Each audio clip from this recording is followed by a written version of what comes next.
Barely a cloud in the sky. Temperatures right at 70 degrees. A light wind out of the northeast, and we're at Lambeau Field. Cowboys and the Packers. Dallas won the toss, chose to receive. And booted through the back of the end zone.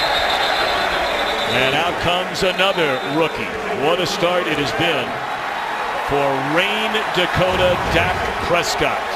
155 pass attempts without an interception. That's the longest streak by a rookie to start a career. He is 8 passes without an interception away from breaking Tom Brady's record of number of pass attempts to start a career.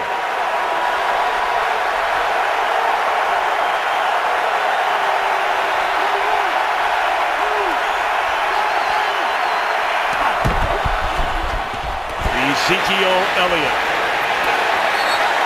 for a gain of close to 3. Elliott 546 rushing yards so far this year. 11 rushing touchdowns, most in the NFL. Well, when you're picking up nearly 5 yards per carry, you're living large.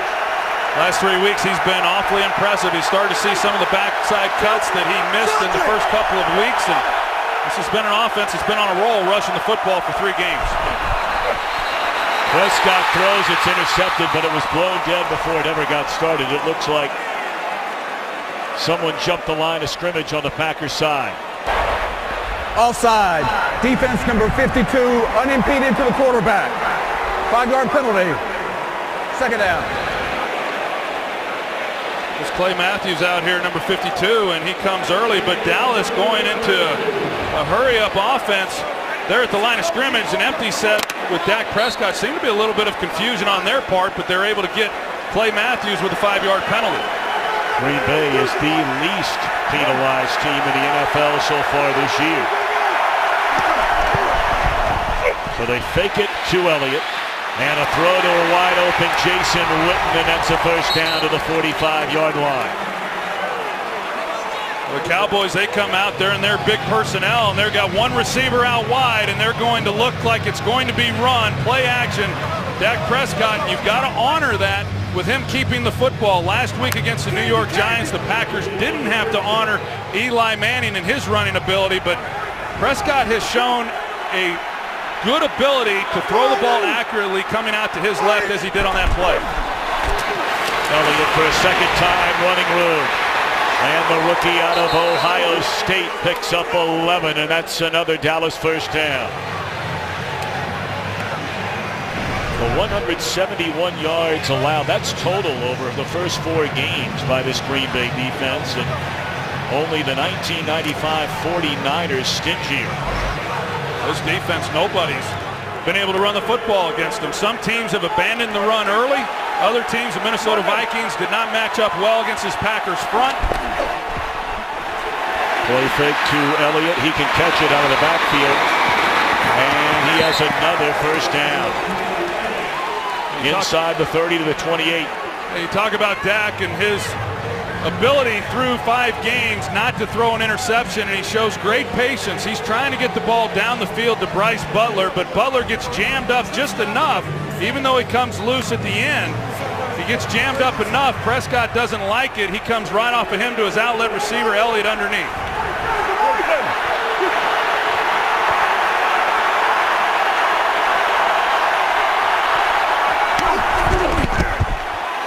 Elliott. And look, you can talk about the great stars on this Dallas team. The rookies, Elliott, Prescott, we know about Witten. No Dez Bryant, hurt again today for Jason Garrett. His 6th full year as Cowboys head coach. 1 trip to the playoffs 2 years ago, and of course they lost that year when Dez Bryant seemingly made a catch to set up a winning score, and it was overruled on replay. Gain of 4 on first down by Elliott. 2nd down and 6 at the Green Bay 24.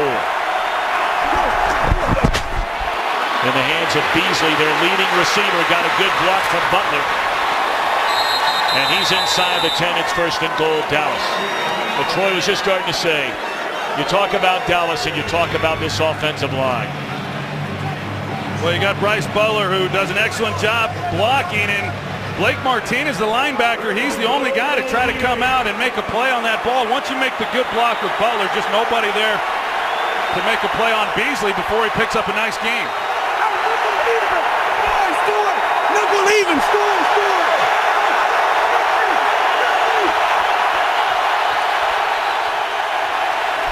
Now a shotgun, first and goal. Prescott, a fake to Elliott. And he's inside the 5, down to the 3. Prescott already has 3 rushing touchdowns this season. Well, you have to honor this. I talked about it earlier. Right here, he crashes, and Prescott is reading this on the read option. As soon as they collapse, and you see Tyron Smith, the left tackle, he comes up on Jake Ryan, who would be responsible for scraping off the edge and taking the quarterback. So a well-designed play by offensive coordinator Linehan, blocking the guy responsible for the quarterback, and Prescott reading the end of line. Boy, look at this. Power set. And a timeout is called, or is it a penalty flag? There's a flag in the back of the end zone. 12 players on the field. Defense. Half the distance to the goal. Remains second down.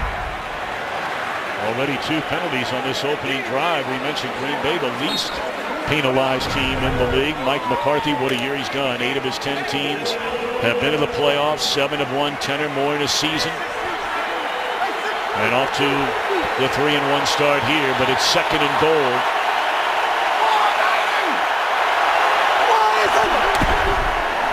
And they're going to throw it. Touchdown, Beasley.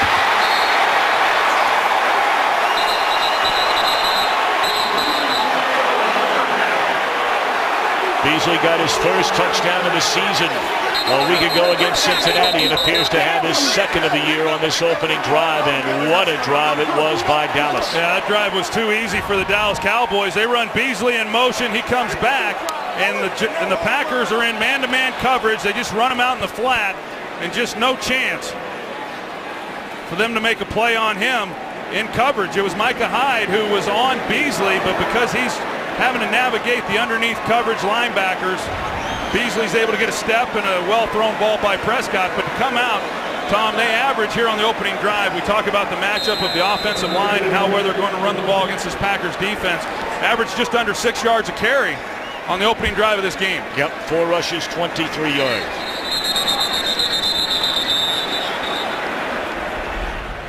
The ruling on the field of a touchdown is under review.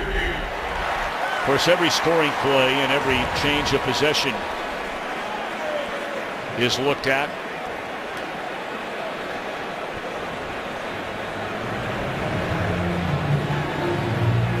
It's a question of whether he has possession of the ball as it's crossing the plane. That's a touchdown to me, but here we are on the first possession, going back to what happened in that playoff game as to what this ruling's going to be.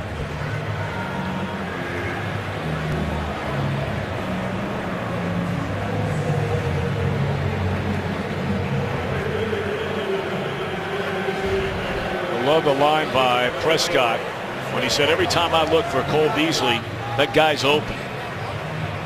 Mike Pereira, let's check in with you back in Los Angeles. Are you seeing anything that we might be missing right now? Well, you know what I'm seeing? This is the old process of going to the ground. Is he going directly to the ground, or was he on his feet? And if they deem that he's going to the ground, then when the ball hits and comes out, it's an incomplete pass. You know, they've been really consistent in staying with calls that are being made in the field, but I think there's a strong notion here, because of what they've said about going directly to the ground, that they might consider on the field stands. Touchdown. So the judiciary says touchdown, Cole Beasley. We thank Mike Pereira as always. He'll be joining us throughout the rest of the afternoon. Well, Mike brings up a good point. I mean, it's all about the process of the catch, and do you make a move? And if it was all one process, then yeah, you got to control the ball through the catch to the ground, and they deemed that he had possession, and once it crosses the goal line, it then was a touchdown. Good snap, good hold, good kick by Dan Bailey.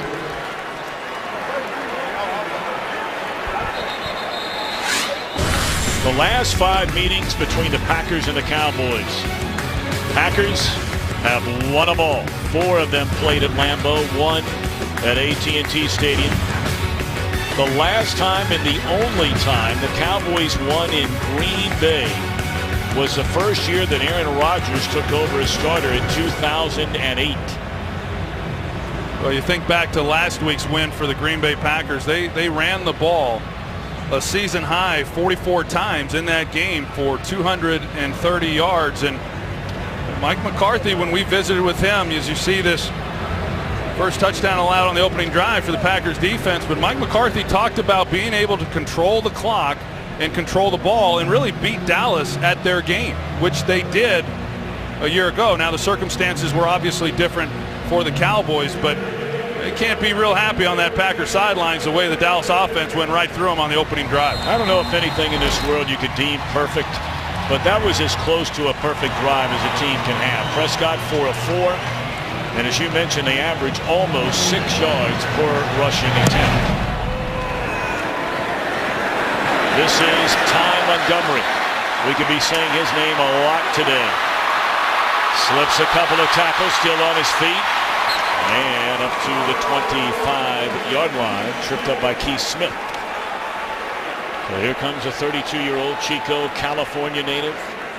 First round pick in 05, took over after backing up Brett Favre for 3 years in 08. Aaron Rodgers, and look, you talked to him point blank about those very numbers. This is a guy that over the last number of years, every year he's 63, 65, 68%, and among the lowest in a long time. Well, he came into this year with a career completion percentage of 65%, and obviously those numbers are well off of that mark. A lot of reasons for that beyond just the way Aaron has thrown the football. Lacey trying to play through an ankle injury, picks up maybe a yard. Tackled by Sean Lee. Cowboys leading tackler. I mean, take a look at this. This season, the yards are down. Look at the passing yards. They're down, the lowest in the Aaron Rodgers era. And many turn back the clock after the 6-0 start to last year, the Week 7 game in Denver, when Rodgers threw for a career low 77 yards. Ever since that game, every number and category is way down. Passing yards, touchdowns, yards per attempt, the wins are down. Lacey to the 29 and bring up 3rd down.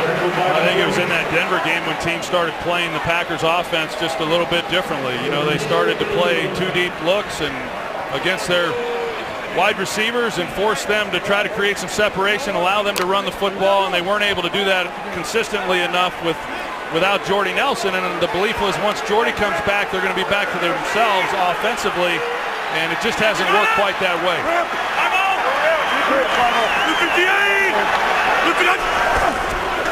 3rd down and 6, good protection.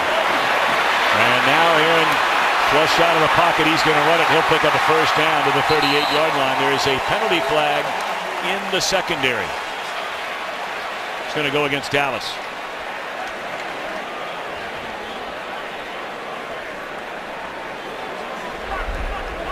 Illegal contact. Defense number 42. It's a 5-yard penalty. 1st down. A veteran, strong safety, good player. Really become a good player year in and year out as Barry Church. You go back and look at that last play, and Aaron Rodgers trying to throw the ball to the corner route here, and that's the contact that was made. That's where Rodgers was going with the football, and once that timing got off, he was able to tuck it and run. But some of those things where receivers have not been able to create separation, have not been able to get open. First time out. Dallas, their first. The Cowboys going to spend their first time out here in the opening half. 8:10 to go, and the Cowboys out to a 7-0 lead.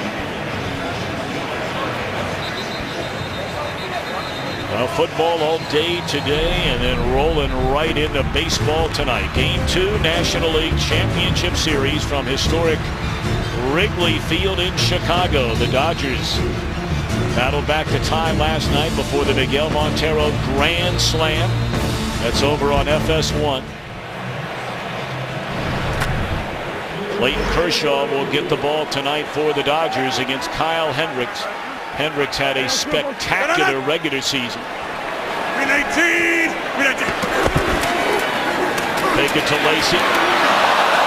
And offline on the throw to Jordy Nelson. And you see the frustration there by Aaron Rodgers, and these are just some of those types of throws. As Jordy Nelson, you know, he gets pretty good position there on Morris Claiborne, and yet Rodgers misses him, and that's a ball that we're used to just seeing in his sleep, that he would just stick right on his chest. And I think it's those kinds of throws that he's missed where people have just kind of wondered, you know, what's going on with some of the accuracy issues. Flag thrown. This will be against Claiborne. Got tangled up with Jordy Nelson, and Claiborne saying, what else am I supposed to do? So you got that sun too, right in Jordy Nelson, but the hand on the helmet. Hands to the face. Defense. 5-yard penalty. Automatic. First down. Of course, Dallas traded up, you may remember, to choose Claiborne in 2012 with a 6th overall pick. He's had his ups and downs, but they feel like he's playing better than at any point in his still very young career. Well, there's no doubt. I mean, when you're the 6th overall pick, there's high expectations. He's playing his best football, and even Aaron Rodgers commented on how well he was playing for the Cowboys this year. Give it to Lacey. Big running room for Eddie Lacey. Leapfrogs a defender, and he's inside the 30. Look at the big fella. He leaped right over Byron Jones. You're going to see good movement along that offensive line, and then Eddie Lacey seeing the cutback lane, and then Justin Durant just simply overruns it. Excuse me. Damian Wilson overruns it, and Eddie Lacey showing that Ezekiel Elliott's not the only one who can hurdle. This is something Aaron brought up earlier. They're going to give Lacey a break and put Montgomery in the backfield. They put it in the hands for the first time early on to Randall Cobb. Cobb coming off of his first monster game of this season. 9 catches, 108 yards in the win over the New York Giants. Well, look, this offensive line for the Packers all week long, they've talked about how good the Cowboys offensive line is. Arguably the best in football, but their line has done a good job as well. I think they've got something to prove, and that was a nice job up front and a big gain for this offense. That's Montgomery. Jones slams him down very close to a first down. He might be just a hair short, which would bring up 3rd and a yard.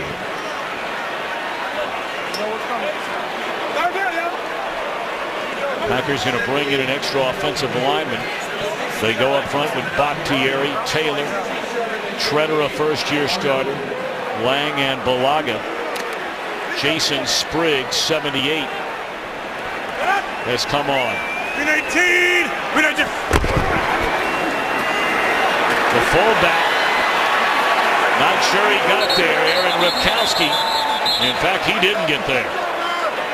All right, Troy Aikman, if it's short of a first down, it's 4th down and a yard. Is it in Mike McCarthy's nature to go early on? Well, he's looking right now to see what it is. It looks to me like there's no decision to be made. He's going to go for it on 4th down. He just got jammed up right on the offensive line.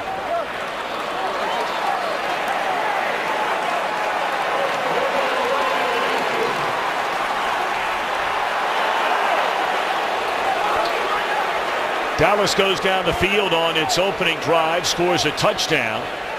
And on the first possession by Green Bay, down to the 20, it looked like Mike McCarthy would go for it. 4th down and a yard. He's elected to bring on Mason Crosby. And he'll put the Packers on the board with a 37-yard field goal try. Crosby has now made 40 straight at Lambeau from inside 40 yards. Is sponsored by Southwest. Yes to low fares with nothing to hide. That's transparency.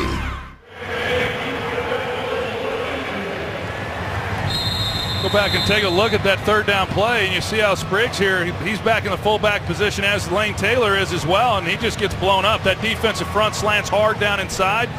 They get no movement along the offensive line and a missed opportunity, and I really am a bit surprised that McCarthy didn't elect to go for it on 4th down. Put it through the back of the end zone. Wondering about Eddie Lacy today. Came in with an injured ankle. Big man looked good right there. But Ginger over on the sideline. Today's game on Fox is sponsored by Bud Light. Beer with your team on it. Eddie Lacy a second ago gave a thumbs up as if to say he's all right. But you wonder, it certainly appeared as though Mike McCarthy wanted to go on 4th down and a yard a moment ago. It was very late to send out the field goal unit. First down throw. And a reception made by Terrence Williams, a first down to the 35. Let's check in downstairs with Aaron. A couple things going on the Packers sidelines. Eddie Lacy, after that big run, guys, and I'm about to get trampled, came off the field and started testing out that ankle. Now the trainers are surrounding him. And then, as you mentioned, it looked like Mike McCarthy was going to go for it on 4th and 1. Obviously they didn't. He turned around, was very upset with somebody on the staff here. And as I mentioned about Eddie Lacy, guys, trainers surrounding him. They're trying to figure out that cleat on his left foot. All right, Aaron, thank you. You'll never know until after this one's over if he wanted to go for it. Ezekiel Elliott bottled up at the line of scrimmage by big Mike Daniels. Well, the way that Mike McCarthy was looking at his call sheet on 4th down, it sure looked to me like he had no reservations about going for it. That's what his decision was going to be. And I saw him snap and yell something at someone down there, and maybe it was because Eddie Lacy was on the sidelines and couldn't get him back into the game, is why he then decided to go for the field goal and not go for it on 4th down.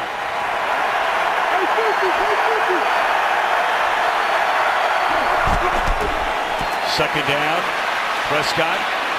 Too tall for Witten. It'll bring up 3rd down, and let's check in for the first time today with Carissa Thompson. Thanks, Tom. A crazy game in New Orleans. A ton of offense. Breeze and Newton combined for 7 touchdowns, but it ends on a game-winning 52-yard field goal by Saints rookie Will Lutz. Panthers drop to 1-5. Tom Troyer. Man, what a tough year it's been for the defending NFC champion Carolina Panthers. Starting in week 1.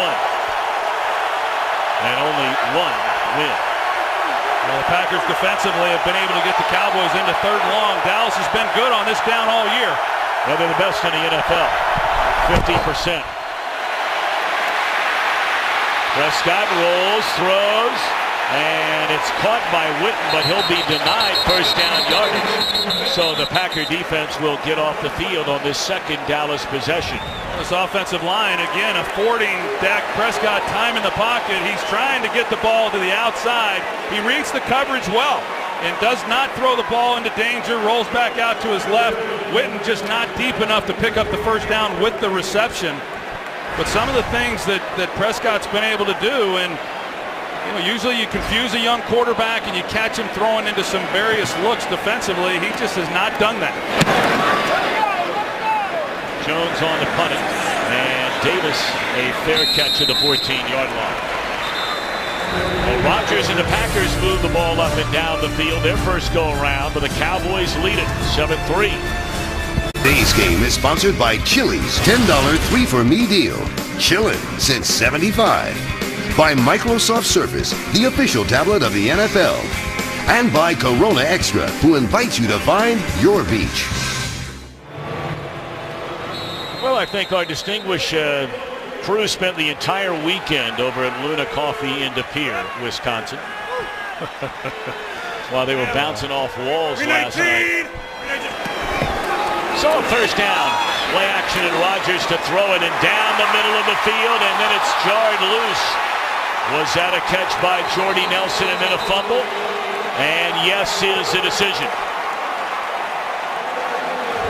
The catch, a fumble, and a recovery by Dallas. Take a look and see if he definitely had. Yeah, looked to me like he had possession. That's a point of emphasis for the league right now. Anything close, they're going to rule incomplete, but it sure looked like a catch and a fumble. Jordy Nelson's had a tough couple weeks. He had 3 drops last week, one of which led to an interception off his hands in the red zone, and here in the first quarter he puts the ball on the ground and gives the Cowboys great offensive field position. And of course they'll make sure they'll take a look at it as they do on every change of possession or turnover, but it'd be hard to imagine, as Barry Church was the one who delivered the hit to jar it loose, that this would be overturned. Of course, Nelson's come all the way back from the ACL injury, missing all of last year. Not quite at 100%. Sometimes those things take a lot longer than just 12 months. Yeah, I talked to him on the field before the game. He feels like he's back where he was, but I think they always feel that way. Play action fake. Prescott steps away from trouble and is able to deliver a strike to Williams, a first down. That is so good by Dak Prescott in the pocket, and he's able to drop back and just have the presence and feel to step up and not panic and then deliver a good ball to Terrence Williams. And that's probably what has impressed me the most about Dak Prescott is his ability, as you see. He just sets the record. Yep. 163. It's ironic that it's Tom Brady's record who he breaks, because a lot of comparisons between those two guys on what's going to happen when a decision has to be made when the starter resumes. Bill Belichick in 01 stayed with Tom Brady when Bledsoe was ready. What's going to happen with the Dallas Cowboys? Well, you better buckle up there, Hall of Famer. I'm going to be asking your opinion of that a little bit later on. That's a hot topic in Big D. I'll get ready. Into the NFL record books goes Dak Prescott. He's hit on 7 of 8, 79 yards and a touchdown. And 163 pass attempts to begin his career without an interception. Had an eye on Ezekiel Elliott there. It's incomplete. Go back and take a look at that previous play, and this is what Dak Prescott did not do in college. He did not take the ball from under center. He didn't run play action, and he didn't drop back. But on this play, as he works up into the pocket, he's not watching the pass rush. He's just managing the pocket as you should. As a quarterback, he does it outstanding. And there's Terrence Williams working across the field, and guy's had some lapses this year, but he has really stepped up and had a nice start to his season. He's made some nice plays, especially with the injury to Dez Bryant here in the last few weeks. Packers have some injuries in that secondary. They're without their Pro Bowler Sam Shields. That's Alfred Morris, and he picks up a yard. And then yesterday, when we were at practice, Quentin Rollins, a very valuable member, as a third corner in that Green Bay secondary, got hurt. James Starks was injured last week, left the team after a death in his family, and so it's been a rough week for Mike McCarthy. Yes, it has. I mean, they've had a lot of injuries this year, and Mike McCarthy's first thing he talked about when we visited with him yesterday. Last 3rd and 9, Green Bay came up with a stop.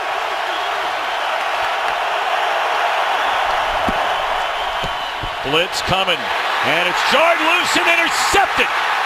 The ball pops into the air, and that is a second interception for Joe Thomas.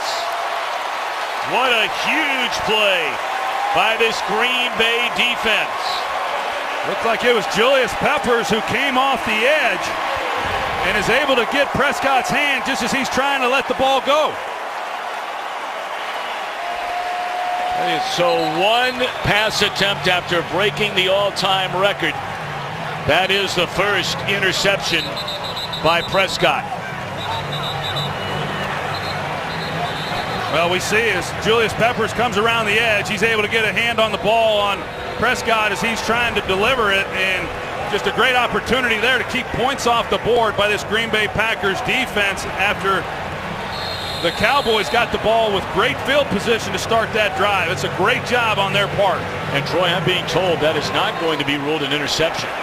That is going to be ruled a fumble that never touched the ground. So most Prescott interceptions still, don't. No, they don't.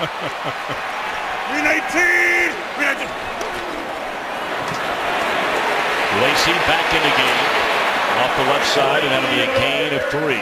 So again, to repeat, this is not an interception by Prescott.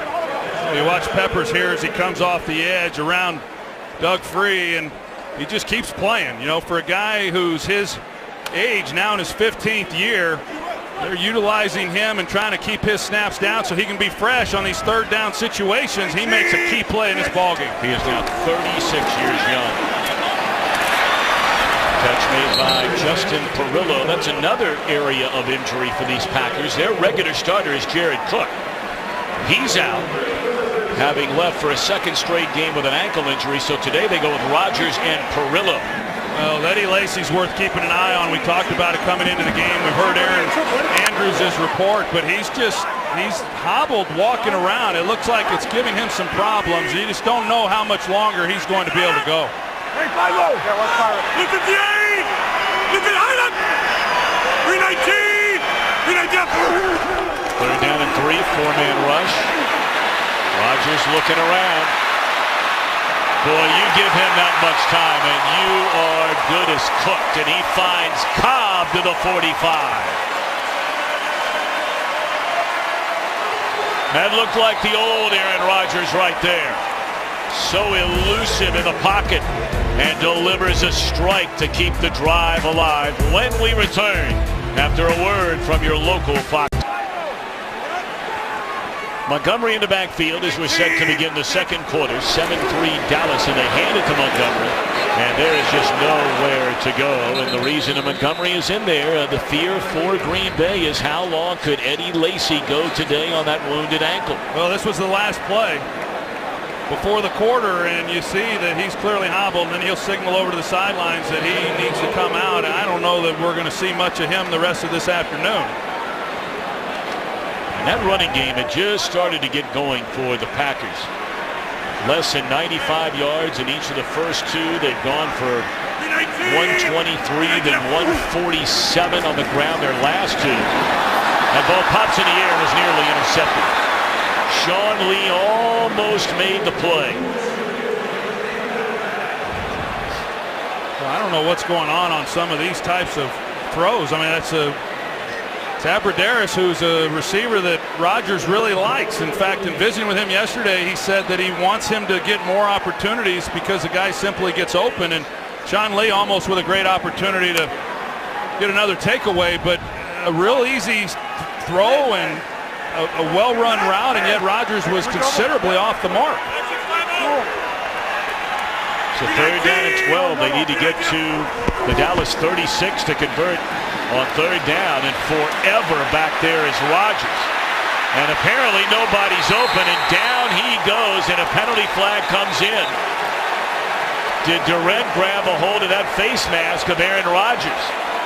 Boy, if so, that is a costly penalty. Personal foul, face mask, defense, 15-yard penalty, automatic. First down. Wow, that takes away a 15-yard sack, and it turns into a first down. Yeah, real costly because they got Aaron Rodgers in the rights, and right there is what they get is the headgear. Clearly, the referee's right there watching the whole thing, and a penalty that certainly hurts the Cowboys, and great coverage on the back end of this Cowboys defense. A lot of time, once again, just like last week, for Rodgers to try to find somebody, just nobody able to shake coverage, and Rod Marinelli obviously not happy about that penalty. Marinelli, 67 years young, in his third year as the Cowboys defensive coordinator. Started his coaching career at Rosemead High School in California in 1973.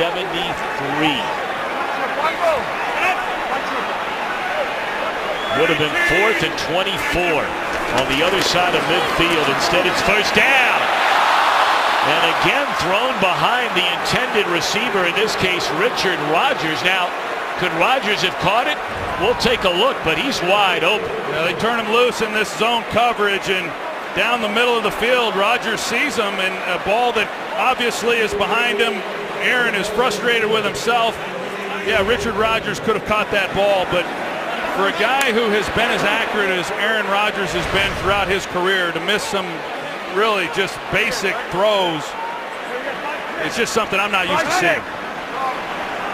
319! 319! Second down and 10. Here's Lacy back in the game. That's powerful running right there. It's inside the 30. That'll be a gain of 5. Well, there's a lot of jawing going on down there. We brought up before this game ever started, Troy, that, you know, down in the trenches in a seemingly game that is evolving into throwing the ball a lot, everything through the air, these two teams are still committed, when healthy, to running the football. Yeah, I think the shift really for both teams. Just a few years ago, both of these teams were throwing the ball a lot. Yep. The Packers were throwing it because they couldn't run it, and then they drafted Eddie Lacy, and they became a more balanced offense, but in the process of that, they've struggled in the passing game. Rodgers again, just getting incredible protection. And that is Jordy Nelson, and he is a yard short of the first down. Okay, here we go again now. Decision time, and the decision has been made. Second time, 4th and a yard. Yeah, they're saying 2. It doesn't look like 2. It's I was going to say, if it's a yard, it's a full yard, and the way they got stuffed on 3rd and 1, I don't disagree with this call. Like I said, I really thought McCarthy was going to go for it earlier in the first quarter. I like the decision here to kick it.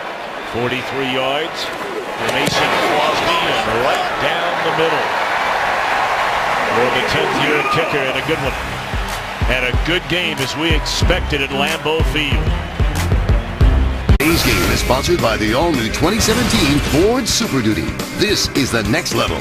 By DirecTV. If you call yourself a sports fan, you gotta get DirecTV. And by Pizza Hut. No one out-pizzas the Hut. I mean, does it get any better than that right there? Brochere Organic Farms, just up 41 north from Lambeau Field in Little Swamico. They have corn mazes, pumpkin patches, family fun for everyone as we're closing in on Halloween. Weather spectacular on this October Sunday. And a bouncing ball to Lucky Whitehead out across the 20. Man is tripped up at the 23.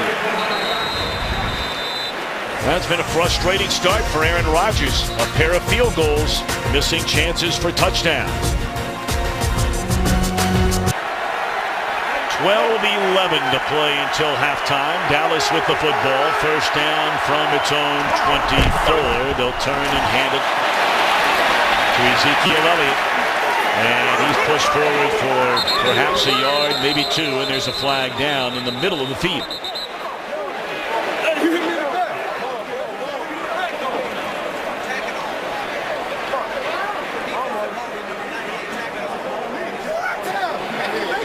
Holding. Defense, number 98. 5-yard penalty, automatic. First down. That's LaTroy Guyon, their nose tackle. Meanwhile, Dayton Jones, who's already missed a game this year with a knee injury, just limps off the field. Well, there's LaTroy Guyon in the middle. That's who was called for the hold, and that flag came from a long way away. I don't like the call. He got a hold of Travis Frederick, the Pro Bowl center who grew up just down the road in Walworth, Wisconsin. Went to Bigfoot High School.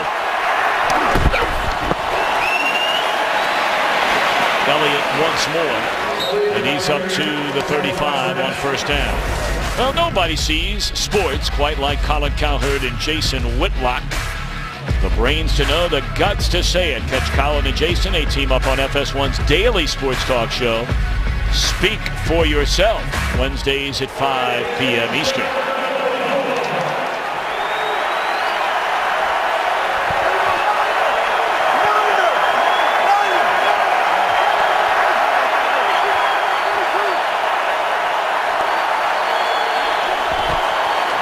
Second and 6. A strike. Boy, that had some hair on it. And that's a first down to Terrence Williams, who's off for a big start today. They reads it well. They're giving help to the opposite side of the field, and that was the place to go. And right now, another defensive back on the field, on the ground for the Green Bay Packers. And Demarius Randall just came back from injury last week. This is a wounded Packers secondary, and now Randall down. This game is sponsored by the new Bacon King sandwich, only at Burger King.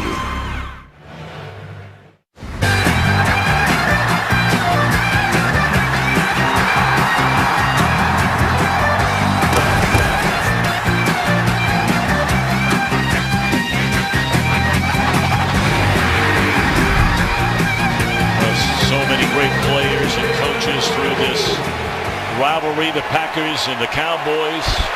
One of the most famous games ever, that '67 NFL championship game, known as the Ice Bowl.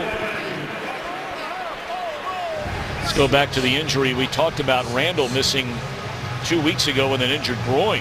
Yeah, and you don't know exactly what took him off the field here, but it would seem that he may have re-aggravated the groin, and so Dom Capers once again shorthanded in the secondary, and Dimitri Goodson, he's had to come in and he just got activated. He hadn't played all year. Yeah, suspended like Mike Pennell, both activated for the first time all year today, and that's a big carry by Ezekiel Elliott.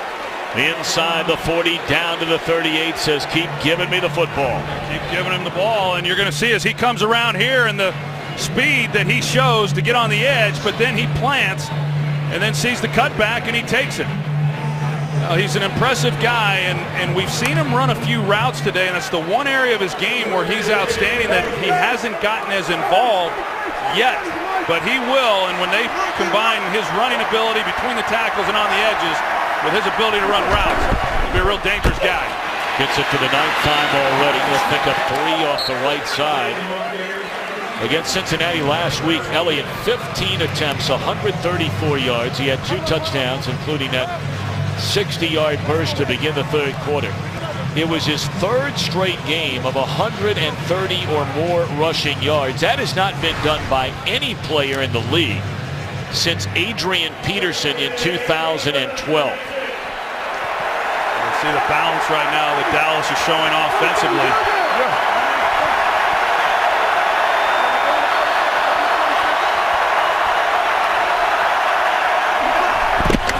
They're going to throw it on 2nd down and incomplete. Well, Troy Aikman asked the question before the game started. You know, somebody has to be the winner, right? Is it the Dallas run game or the Green Bay run defense? Well, right now in this first half, it's been the Dallas offensive line. They've run the ball well. They had the turnover, obviously, but they've been able to get Ezekiel Elliott going. But the big thing right now is Dallas has not been as good here in this game so far on this down here, 3rd and long.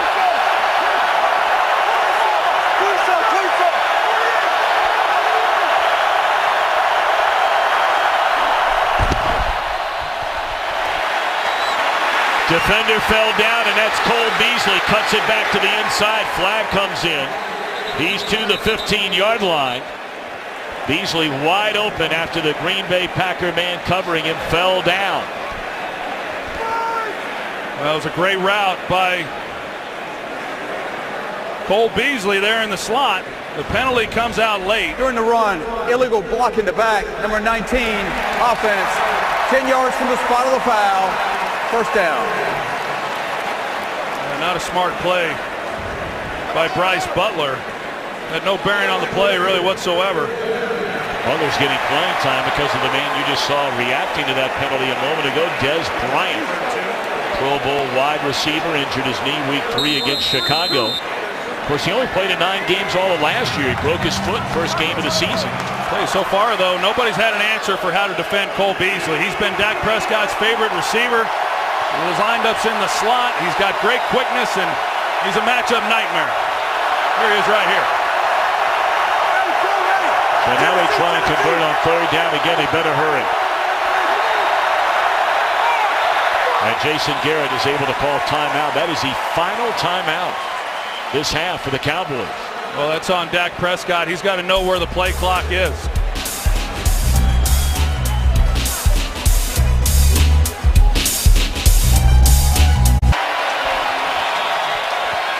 Cowboys have been spectacular on 3rd down. That's on 3rd and less than 4. They're at 50% on the year. Best in the league. 3rd and 3. Contact made, flag comes in, and that's a player we mentioned a moment ago playing for the first time after being activated yesterday, Dimitri Goodson.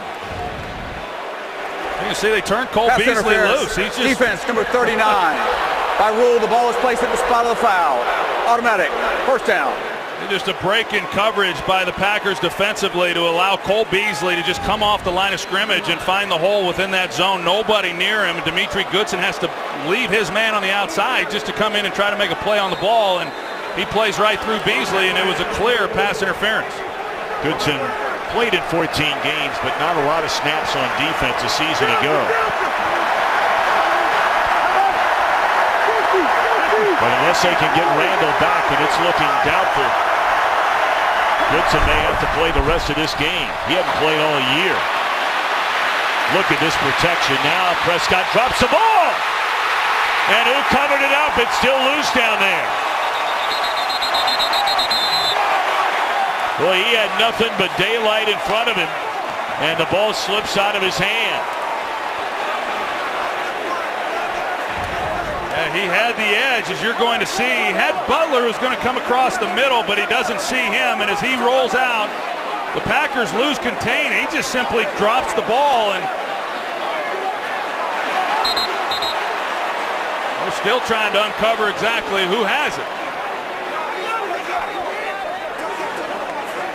I think Mike Pennell is livid. They're going to give this football back to the Cowboys. Yeah, it was hard to imagine. Ruling on the field is recovery by Dallas, taken away in the pile.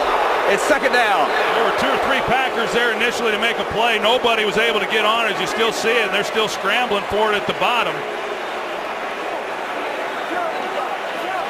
And Fredericks down there at the bottom of the pile. Tyron Smith, Nick Perry. A loss of 10. Second down and 20 at the Green Bay 34. Elliott spun down inside the 32 at 27 by Perry.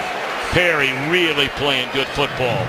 Number 1 pick out of SC in 2012. Already has a career high with 4.5 sacks so far this year. And there you look at Demarius Randall headed to the Green Bay locker room.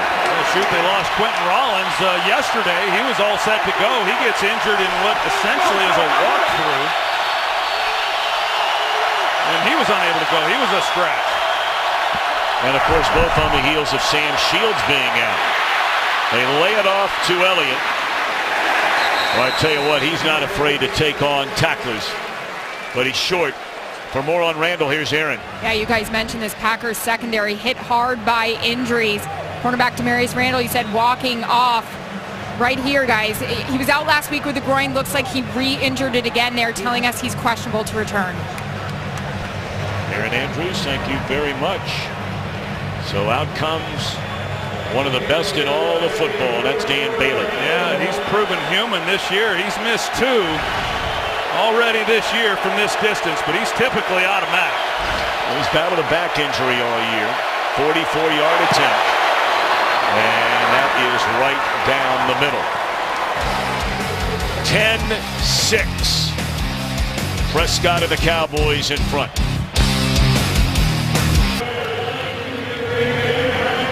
6:01 to play until halftime. 12 plays, 50 yards. A big penalty on that drive against receiver Bryce Butler. Took away a first down inside the 20. And after a fumble by Prescott, forced to a Dan Bailey field goal. Janice will take a knee. I want to introduce you to Jessica Bauman, wife, mother of 2, diagnosed with breast cancer 5 years ago. And thanks to Fox 11 here in Green Bay in the NFL, Jessica and her beautiful family got the red carpet treatment today, part of the football and the family campaign. As you know, October is Breast Cancer Awareness Month, and we encourage everyone to join the fight against breast cancer. Hanging out with a Hall of Famer, Troy Aikman, before the game today. It was great having them in the booth. As you take a look at them there, and their favorite player, all of them in Jordy Nelson jerseys. They said their second favorite player, I was waiting for them to say Aaron Rodgers. They said Jared Cook, who just joined the team.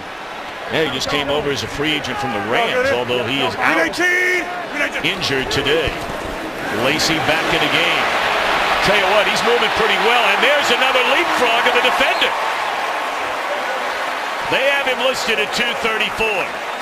If he weighs 234, I weigh 234. Yeah, he's not 234. He's more like 254, and weight was an issue for him last year, but when he's able to do these kinds of things, he's awfully dangerous, and he's a hard man to tackle. He's got great size. He showed it last week. You know, he ran the ball well last week against the Giants, and there were a lot of times in that game there was nothing there, and he just carried defenders with him. That time, offensive line does an excellent job creating that backside cut.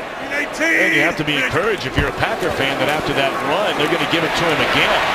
Although he is stuffed at the line of scrimmage this time by Terrell McClain.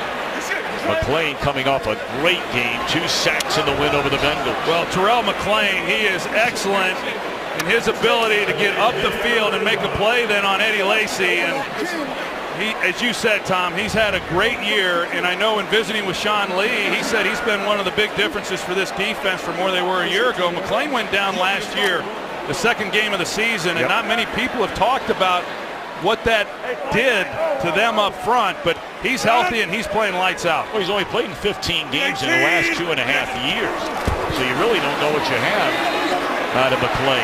Rodgers slings it across the middle and finds Devontae Adams to the 42-yard line. This pass protection is ridiculous. I mean, watch the amount of time that he has to stand there. Even he started getting a little nervous, saying somebody's got to be coming from somewhere. He has time to let those guys get down the field and find a hole, and I don't care who you are as a defensive secondary. With that kind of time, any quarterback in this league is going to carve you up. Oscar, yeah, 5-0. Very little, if any, pressure on Rodgers so far today. That is not the forte of this Dallas defense. They had a good game against the Bengals last week, but pass rush has been missing. They dump it off the top, and that's a huge loss. Let's check in back in Los Angeles with Carissa Thompson.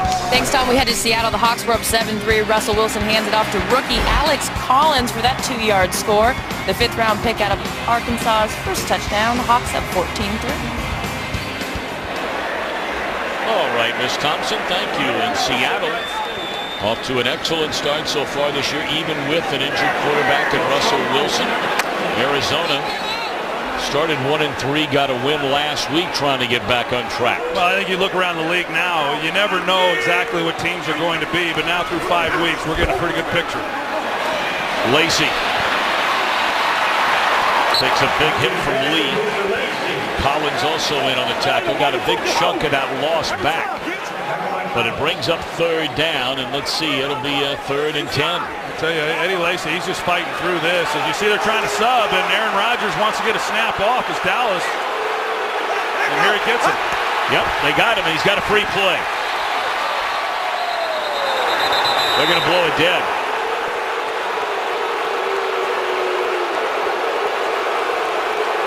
The Cowboys were trying to call a timeout, and the Cowboys don't have a timeout.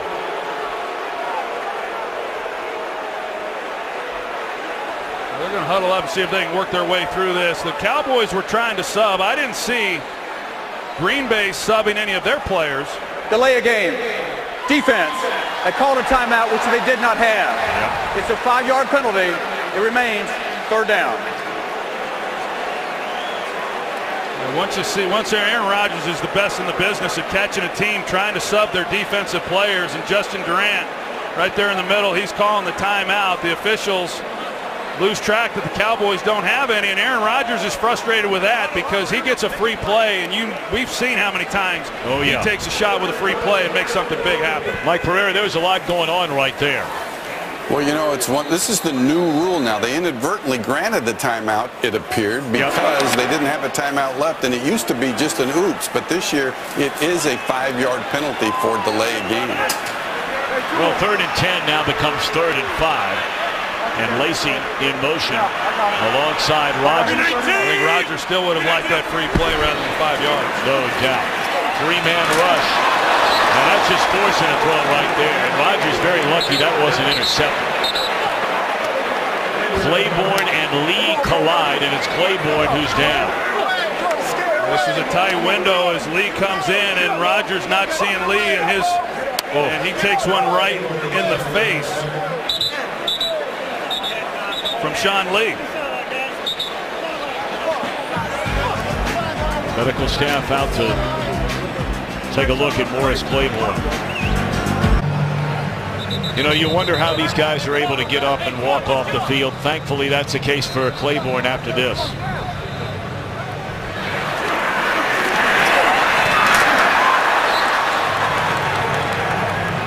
Morris Claiborne certainly not expecting to get hit, you know, on that particular play from the inside with Sean Lee. And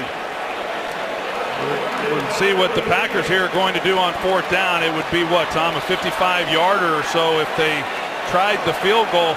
Mason Crosby has not attempted a 50-plus yarder yet this season, and the Packers are going for it on 4th and 5. Well, they sent Crosby out on the field and then told him to come back, and Dallas was scrambling on defense to adjust. Well, you got to worry about the hard count with Aaron Rodgers. He's awfully good at it. That gives him the first down. Well, they're going to play it. 3-man rush. Great protection. And batted away. What a nice play by the free safety, Byron Jones. It looked like Randall beat him, but perhaps slightly underthrown on 4th down. Well, it did look like Cobb may have had a step on Byron Jones. He sure did. It's just slightly underthrown and not able to lay it over the top of him. But Byron Jones, I mean, these are the kinds of things that he can do. He's got corner skills. They love what he's been able to do from the safety position. He's able to come up and play guys like Randall Cobb, who's got unbelievable quickness, and he makes a good play on the ball. And there's not many guys playing that safety position that have the versatility that Byron Jones has. But at the end of the day, it did appear, and you pointed it out, Troy, that Cobb had him beat. And those are throws we're used to seeing Aaron Rodgers make.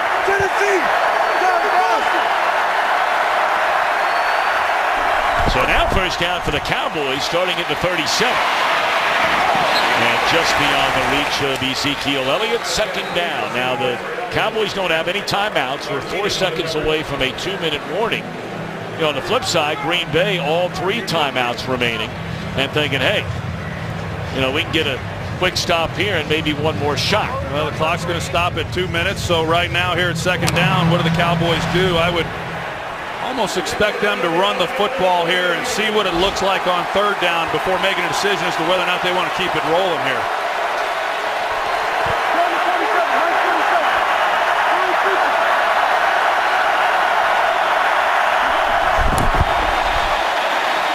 Prescott down the middle of the field. That is outstanding coverage. That's Morgan Burnett.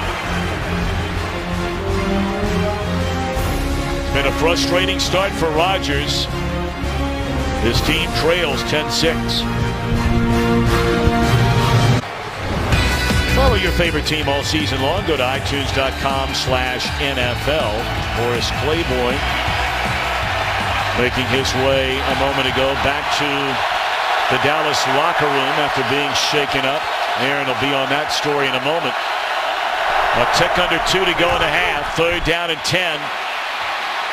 Prescott looks down the field, and he had an open receiver.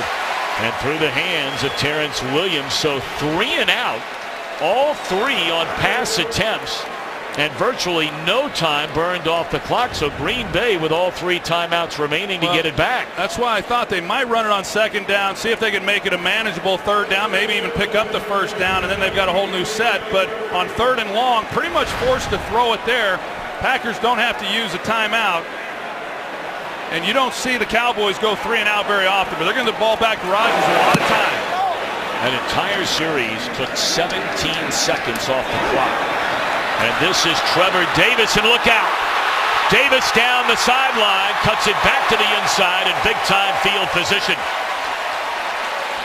And in a 10-6 game, a special teams play could indeed change the momentum, and Davis delivers the goods. Yeah, Trevor Davis, he's got great speed. He's a 4-3 guy, and he sees a crease, a missed tackle there. And he sets up Aaron Rodgers with nice field position with, as I said, a lot of time, and even more so with the 3 timeouts still left for them. It's a 25-yard return for Davis. 5th-round pick out of Cal. So this drive starts just over the 45-yard line, and Rodgers with 3 timeouts and a drop by Adams. Davante Adams, to me, is really the guy who has to emerge for this Packers offense. And I've always said you're as good as your 3rd receiver. And when Randall Cobb first came to Green Bay, he was the 3rd guy. And This year he's the number 2. Heck, last year Cobb was the number 1. But Devontae Adams as the 3rd receiver, he's got to threaten defenses more than he has. Coming off a big game against the Giants last week. They lay it off to Montgomery. And the Stanford grab will step out of bounds. Wilcox is in replacing Morris Claiborne. Coming up at halftime, the unveiling of a new name. Trying to catch the Cowboys again with an extra guy on the field. They almost did. And Rodgers is dropped all the way back to the 35-yard line, but we'll wait on the flag.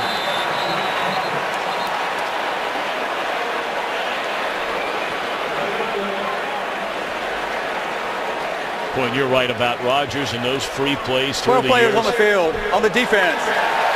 5-yard penalty. Yeah, I didn't see the flag come out, down. but you're going to see him running off here, trying to get off and just barely not able to get to the sidelines. But yeah, Rodgers is as good as there is. I mean, he keeps an eye on that, and I'm really surprised after they got him the last time that they would be trying to substitute in this situation against this quarterback. Nobody does it better. Well, they're loaded up with players in the secondary right now. Jeff Heath is in the game. They're one-on-one across the board right now if they want to take a shot. 3-man rush. 8 drop back. And they're taking a shot. Cobb had turned one way. And the throw came the other way.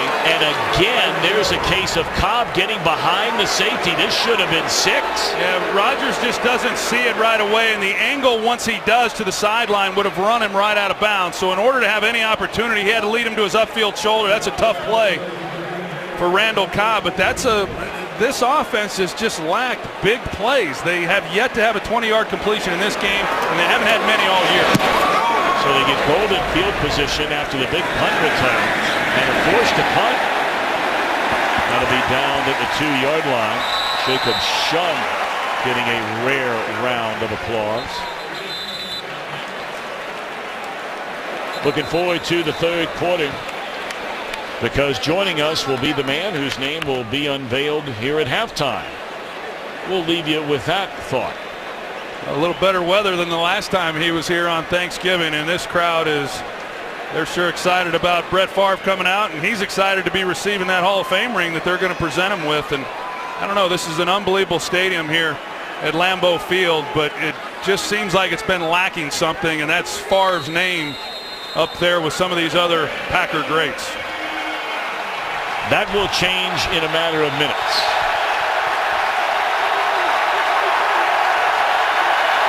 .101 to play until halftime.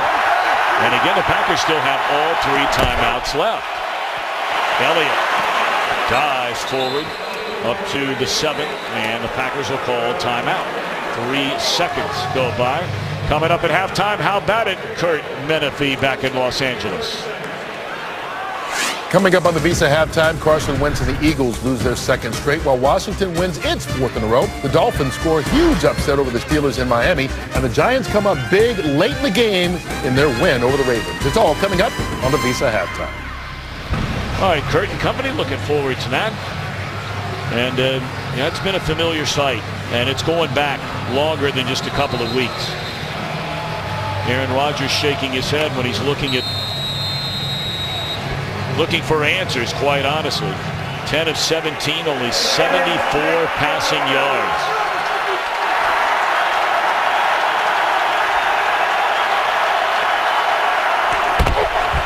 Second and 6. Elliott short of a first down. And, you know, Troy, really, this half has been a microcosm, if you will, of the way they're talking about the Packers offense overall, you know, or their team overall. They're saying, look, we may not be doing the things offensively we're used to doing, but the bottom line is we're 3-1. Today, they're not doing what they want to do, but they're only down 10-6. Well, they're right in this ball game, and yet, regardless of whatever they do say, I mean, there is frustration. The bar is pretty high here in Green Bay for what they are accustomed to doing offensively, especially, you know, for Aaron Rodgers. But I also know, you know, offensive football, it's a funny thing. I mean, you can lose confidence, you can lose momentum in a hurry, but you can also regain it in a hurry. They just have not been able to make enough plays consistently and consistently convert on 3rd down to sustain these drives. And I know it's been very frustrating for number 12. gives as much as he wants to downplay it. All right, so a 3rd down and a yard. And they hand it off to Lucky Whitehead. And look out. Whitehead dragged out of bounds at the 40-yard line, stopping the clock with 40 seconds left. And now all of a sudden the Cowboys thinking about a field goal, and there he is, about to receive his Hall of Fame ring here shortly. Looks like Favre wore his best Sunday clothes today, too. So you guys are already in the Hall of Fame to get away with saying that. I wasn't going to go there. You know, I was going to say, did he lose his razor again? He's the best. He's the best. I'm looking forward to having him up here in the 3rd quarter. We'll visit with him a little bit. And I'm excited about this crowd's reaction, too, when it comes out. All right, out of the shotgun, Prescott steps, throws a long ball. Defender fell down. And it is caught by Williams. He will step out of bounds at the 20-yard line. Tell if he ran a double move out there or not. You know, he kind of starts like he's going to the inside and just completely turns around Ladarius Gunter. And in this situation, you just can't give up that type of play up the sideline. That is a 42-yard reception. So you go the big run by Whitehead. Just his 4th carry all year long. Now the big pass play. Cowboys thinking touchdown. And it is a touchdown on the throw to Bryce Butler. How about the rookie quarterback, Dak Prescott, delivering that throw right on the button? Well, they beat Ladarius Gunter on the play before, and Prescott comes right back to him with, this time, Bryce Butler. He just runs right by him and waiting to see if he secures the ball, which he does, and Prescott puts the ball right on the money. That's a heck of a drive by the Cowboys here at the end of this 1st half, but there's a lot of mistakes and some bad football defensively by this Packers defense. That is 97 yards on 5 plays, taking 34 seconds. You know, it's just incredible how Prescott even found himself in this position to begin with. When they drafted him, bear in mind they had 2 fourth round draft choices. 2 of them. He was the 2nd 4th round draft pick of the Cowboys. And he was a 135th pick overall. And on this drive, when you're thinking, all right, they want to just run out the clock, they're out of timeouts. Bang, bang, bang, starting with Whitehead. Well, they run the jet sweep, and they've run that in each of the 3 games, the last 3 games with him, and he's had nice gains. They come back with it there, and they pick up a nice gain. A little double move on the outside, completely get Gunter turned around. He's in man-to-man coverage, and then they come right back the very next snap. They get Butler in behind Gunter, and a perfectly thrown ball to cap off that drive. 97 yards, as you said, for a touchdown, and that's just some bad football, really, defensively, giving up those kinds of points with very little time on the clock and no timeouts for the Cowboys. Prescott went into training camp as a number 3 quarterback, and they were perfectly content for that to happen in his rookie year, but how it changed quickly. Kellen Moore, the designated number 2 quarterback, breaks his leg the first week of training camp. All right, so now Prescott's moved up to number 2, but a lot of rumors that they go find a veteran quarterback. And there were a lot of them out there. Then the 3rd preseason game, Tony Romo injures his back against Seattle. Meanwhile, when Prescott played, he was doing a great job. He didn't throw an interception in the preseason.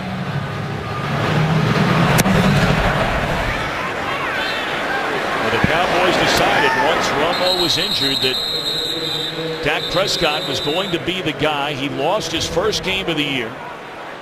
Got a win a week later. They've lifted off 4 in a row. And the question in Dallas, Troy Aikman, what to do when Tony Romo's ready to play? Well, you got to wait until he's ready to play to see exactly what the situation looks like at that time. But if it continues the way that it has, I just think when you have momentum and you're playing with confidence like this Cowboys team is, it's a hard thing to capture in this league, and why you would want to upset that is beyond me. And to go back to your point about the quarterback situation, in my opinion, the Cowboys mishandled the backup quarterback position, but this young man's bailing them out. No one expected him to be playing. Nice pickup. 22 seconds left on a catch made by the tight end Richard Rodgers. Obviously, the Packers are not going conservative here. When you think about it, Tom, the Cowboys got a franchise quarterback in Tony Romo who was undrafted. And it appears they have a franchise quarterback who they drafted in the 4th round. History will tell you that you do not find a first-round quarterback beyond the first 36 picks or so in the NFL draft. So for the Cowboys to potentially have 2 franchise quarterbacks and only have drafted 1 in the 4th, that really says a lot. Really does. And now they swing it again. This time to Montgomery. He has a first down across midfield. Packers will spend a timeout. And that will be the final timeout, I believe, for the Packers in the half. 15 seconds remaining, and Brett Favre, he's laughing about that line you had about his Sunday's best he's today. He's checking that phone. He's laughing at a text somebody sent him, I guess, but good for him. Now let me ask you, do you have that jacket at home? Last time I checked, I did. I mean, you know, but it's like rings a lot of time. You'll ask a guy who's got a Super Bowl ring or, you know, a World Series ring. They're like, I don't even know where it is. Maybe he's texting this guy. No, I know exactly where my jacket is, Tom. All right. Just want to make sure. Along with my rings. Pocket.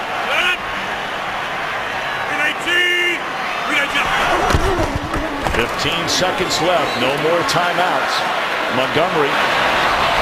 Does he get out of bounds? He does. 8 seconds left. Well, we mentioned that Crosby has not attempted a 50-plus yard field goal all year. Do they have enough time for a quick out?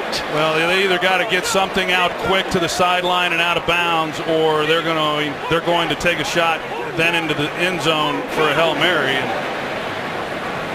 my guess is they're going to try to take a shot into the end zone. Of course, Rodgers had 2 of those last year. One in a playoff game against Arizona, the other to beat Detroit. You see the Cowboys lined up on the boundary. They're going to try to force all throws into the middle. Sliding down, trying to hurry. We'll see if they get it off. Did they or didn't they? Rodgers, free play. Montgomery cuts it to the inside, and that's the way the first half will come to an end. Apparently they got that play off. Why would Rodgers have not spiked the ball? Or would he had not enough time? The clock would have expired. Well, either way, but I don't know that he got it off.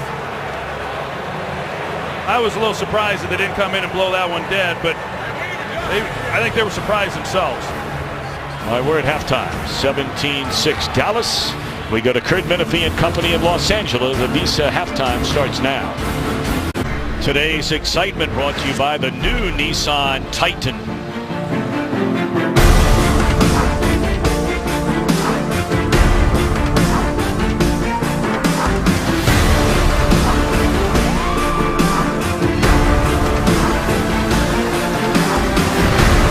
That's today's excitement brought to you by the new Nissan Titan.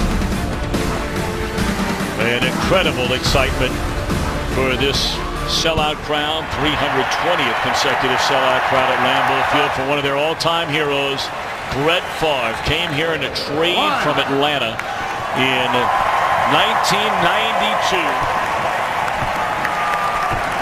Said hello to the youngster Dak Prescott. Of course, both Southerners. Prescott from Louisiana, and of course Brett Favre from Mississippi. And Brett Favre is on his way up to our Fox television booth here at Lambeau Field, and we'll welcome him in momentarily. Looking forward to having him up here. Well, he thrilled this crowd for a number of years. They gave him a great reception when he came out. Good to see his name out there once again. His number was already retired back on Thanksgiving of last year. 17-6 at halftime, and we check in downstairs with Aaron. All right, let's start with Jason Garrett, who said for his offense, obviously very happy with the first and the last drive. He said some things we need to be more efficient on. Let's start with the third down. Also, it's very obvious for his defense, as he pointed out to me. We have to get to Aaron Rodgers. One note for Dallas's defense, so they will be without cornerback Morris Claiborne, guys. Well, that's a big hit for Dallas in the secondary. Claiborne is playing outstanding football right now. The Packers are going to win this game. Aaron Rodgers has to do something in the second half he has not done all year long, and that is throw a touchdown pass. Not a single one of them so far in the second half this season. They pitch it to Lacy. Third time he jumps over a would-be tackler. And it's up to the 24. Aaron, how about Mike McCarthy? What did he have to say? Well, I just said to him, Tom, how would you assess your offense in the first half? And he said, look, our running game, we're trying to do the best we can. We're trying to manage it with Eddie Lacy's injury and what we have going. I then said, Coach, what about Aaron Rodgers? How did you think he did in the first half? He took a deep sigh and said, look, we're missing a lot of things. There's drops. He's not throwing it very well. He's like, we just have to be better with details here. And they hope to do that in the second half. Great stuff, Aaron Andrews. Thank you very much. Rodgers 15 of 22, 135 yards. And Lacy first down yardage or close to it. Boy, he almost looked like he was stonewalled. And you don't see that from a big man that frequently. He took a big hit. And he's telling the defender he delivered the big hit. Well, it looked like he might have slipped just a little bit as he was going down, but he definitely took a big hit there from Anthony Hitchens, which kept him from picking up what looked to be an easy first down, but now brings up 3rd and short. Right, we saw a 3rd down and 1, the very first drive to begin the game when they handed the ball to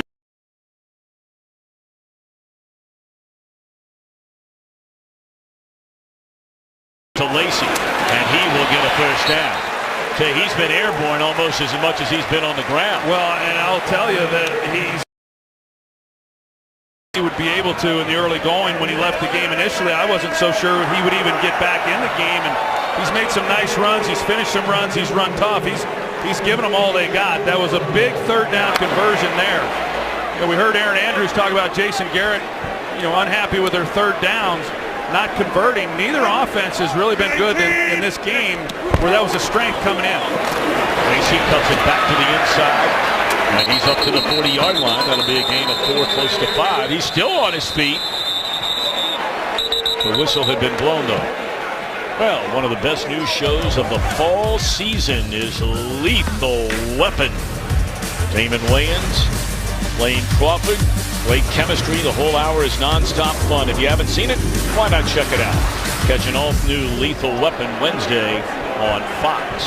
If the Packers are able to get this running game going consistently and just kind of settle everybody else down, that would help Aaron Rodgers in this receiving core. This has been a nice drive with Eddie Lacy here to start this second half.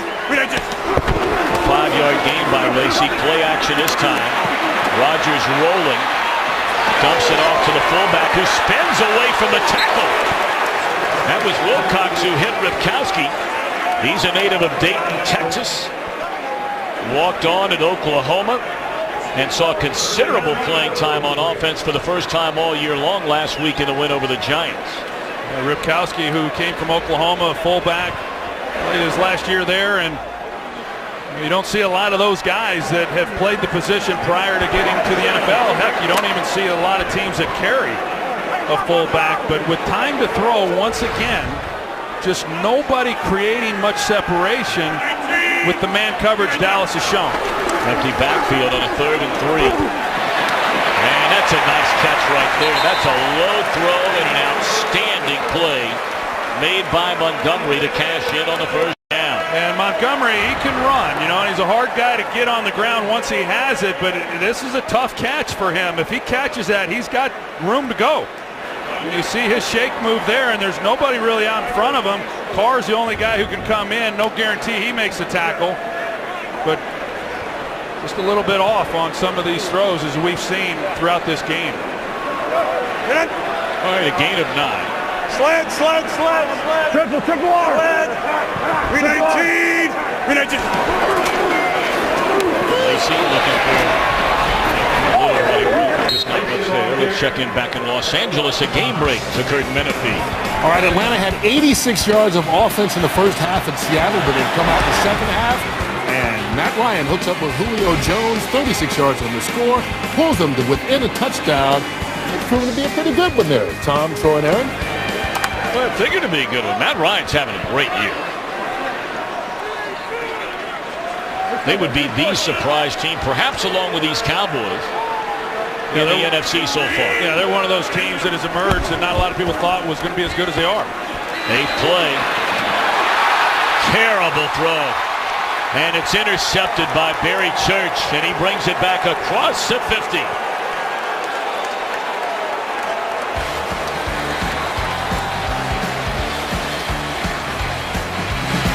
Today's game on Fox is sponsored by Southwest.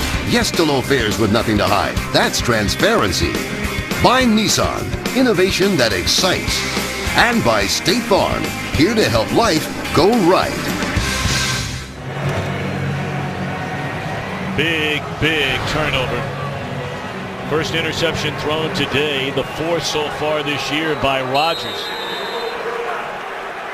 On his opening possession of the second half, and now the Cowboys on offense give it to Ezekiel Elliott. And Elliott stiff arms and then shoved to the turf, but all the way inside the 25. Let's go back to the interception a moment ago. Well, Barry Church initially lines up like he's going to double the outside on Jordy Nelson, but instead he drops down. Aaron Rodgers never looks to his left where he has one-on-one coverage and starts to work the middle, but when he comes back to that deep crosser, Church falls underneath the route, and that's just simply Aaron Rodgers being confused by the pre-snap coverage look and not reading it through. That was a 25-yard carry by Ezekiel Elliott. It's the first time this year they've allowed a 20-yard run. Yeah, this is, on that particular play, we've seen some missed throws where he's been a little off. You know, heck, having said that, he completed 68% there in the first half of this game. But on that play there, just once the ball was snapped, not really recognizing what was happening and completely lost sight of the safety, Barry Church. Look at this defense right now for the Packers. 17-6 ball game. Momentum clearly changed at the end of that half. They got a chance to blow this thing open. Under 9 to go in the hands of Beasley. And he has a first down and then some inside the 20, the 10, and down to the 7-yard line. Got an outstanding block, a couple of them, by Witten and Terrence Williams. It's like Dak Prescott said, you said it earlier, that Cole Beasley, he's just simply a guy who makes plays, and this is basically an extension of the run game. Wide receiver screen, athletic lineman, they get him out in front, and a nice pickup for the Cowboys. Tyron Smith showing his athleticism, and he's missed a couple games. Heck, he's been playing with a bulging disc in his back. Didn't slow him down there. Well, he was able to come back and play against the Bengals last week after missing 2 games. And here's Elliott. And he is spun down by Burnett inside the 5, 2nd and goal for Dallas. You know, you go back to Cole Beasley, and a guy who's really having a career year to start this season, and heck, his career almost ended before it got started. He left in training camp, decided he didn't want to play football, and wasn't sure that it was something that he was enjoying, and the Cowboys let him go home and kind of give it some thought. He finally decided to come back and play, and I know that that was the best decision he's ever made, and the beneficiaries are the Dallas Cowboys. Well, they had Elliott split to the left. Now he comes in the backfield. And they hand it to Ezekiel Elliott. A gain of a yard and a half.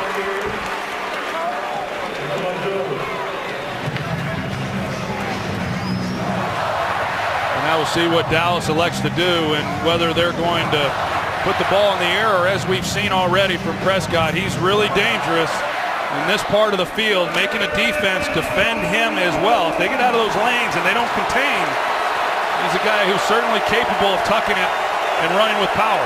They have trips to the top of your screen, and now be joined making a quartet with Elliott up there. Look at that formation. They come back the other way, and it's thrown behind Bryce Butler. I was very surprised that Cole Beasley left the field on that 3rd down and goal. He had the touchdown reception inside the 5 in the first quarter. Well, anytime a defense sees him on the sidelines, they're pretty happy about that. So one less guy that they have to worry about, a real threat. But Prescott, as they go 4 to one side, he had his guy. There was one of the poor throws that we've seen from him in this ballgame. That's good stop, big stop for Green Bay. 22-yard field goal try now by Bailey. Did his only attempt in the opening half. 2 out of 2 on the day. 20-6. Under 7 to go in the third. All right, still a long way to go. And a couple of touchdowns away are the Green Bay Packers with 6:58 to play in the third after the interception thrown by Rodgers turns into 3 for Dallas.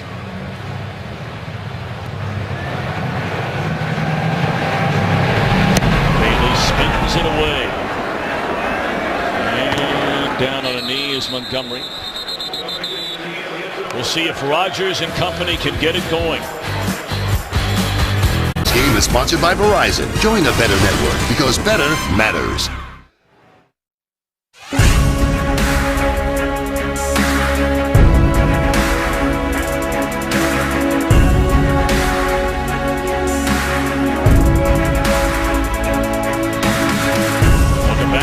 America's Game of the Week on Fox with Troy Aikman, Aaron Andrews, Tom Brenneman, our entire Fox crew from Lambeau Field in Green Bay. First down for Rodgers, who runs away from trouble, and he'll just tuck it away and run out of bounds after a gain of a yard on first down. The Cowboys go to a single high safety. They drop the other guy down, and it's man-to-man, and you know, that's what Aaron Rodgers is looking at. There's just not a lot of separation at times for him to get the ball to somebody, and then he starts to feel some of that pressure. And so the timing of what you would like to have as a quarterback, drop back ball comes out. You get off of that, and then you start not trusting that things are going to come up the way that they're supposed to. Second down, they give it to Lacy. He lost his footing trying to cut it back to the inside. Causing the disruption again was Terrell McClain. I tell you what, it is infrequent for a long time that you come to Lambeau Field in Green Bay and hear boos from the crowd. This is unquestionably one of the most supportive fan base in any sport in the United States and all of North America. But clearly there is frustration in this building right now with this offense. Well, there's definitely a lot of restlessness. They came here to celebrate Brett Favre, and this offense, they've been watching this for quite some time. It's been an offense going back to last year that has struggled more in recent games than when they've played well. Third down, big hit delivered by Lee, but able to hang on to the football is Davante Adams. And he's still down on the field. That is a first down catch. Goodness gracious, how do these guys do it? Well, anytime you're running the slant route, and there's Sean Lee once again coming from the inside, just like when he took out Morris Claiborne. And, you know, Davante Adams, you play wide receiver in this league and you run that slant, you know that there's potential to get hit like that. And you just hope that he's okay. It was a tough catch and a tough hit by Sean Lee.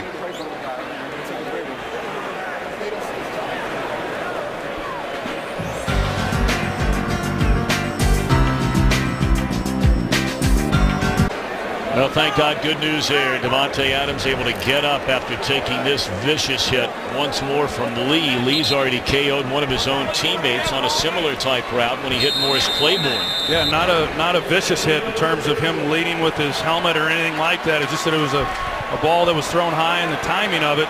Davante Adams not able to protect himself, but I think Sean Lee did everything he could to try to hold up. It was a first down reception, little delay to Montgomery. Aaron Andrews talked about before the game ever started that we might see Montgomery in the backfield. That's the 8th time he's been back there in formation today. He leads a team with 6 receptions. Well, Aaron Rodgers was talking about him and thinks that maybe that would be his best position, is to put a tailback number on him so you can dictate personnel a little bit better. They're looking for him again, and he has room to run. That's a first down, and he's able to break a tackle, pick up a couple of more yards into Dallas territory to the 45-yard line. And the Packers, like the Cowboys, when they do these types of things, whether it's with Montgomery or Cobb, it's really more of an extension of their running game, just like running a sweep. But when Montgomery's in the backfield, I think they feel a little bit better about running him with the ball because he's much bigger than what Randall Cobb is, and is more of a threat and can take some of the punishment as a running back.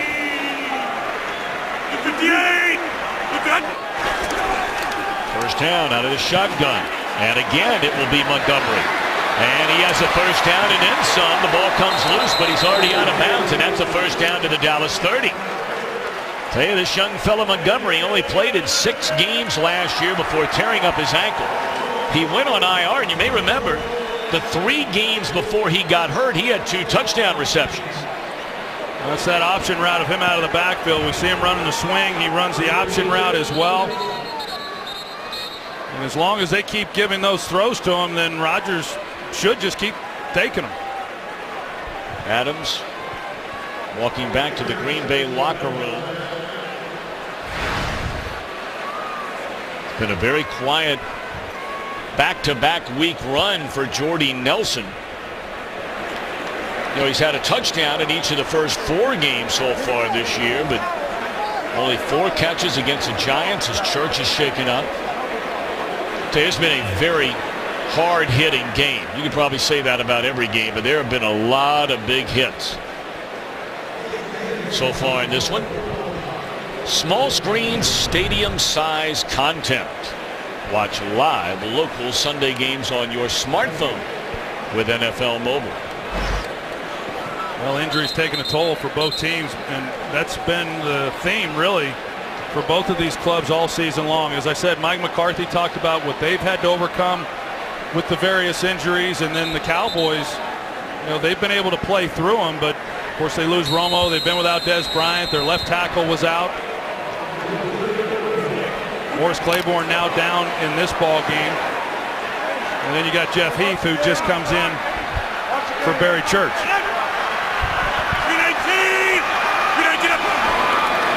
First down. Well, they set up the screen, but somebody didn't get to where they're supposed to be, and I think that was Montgomery.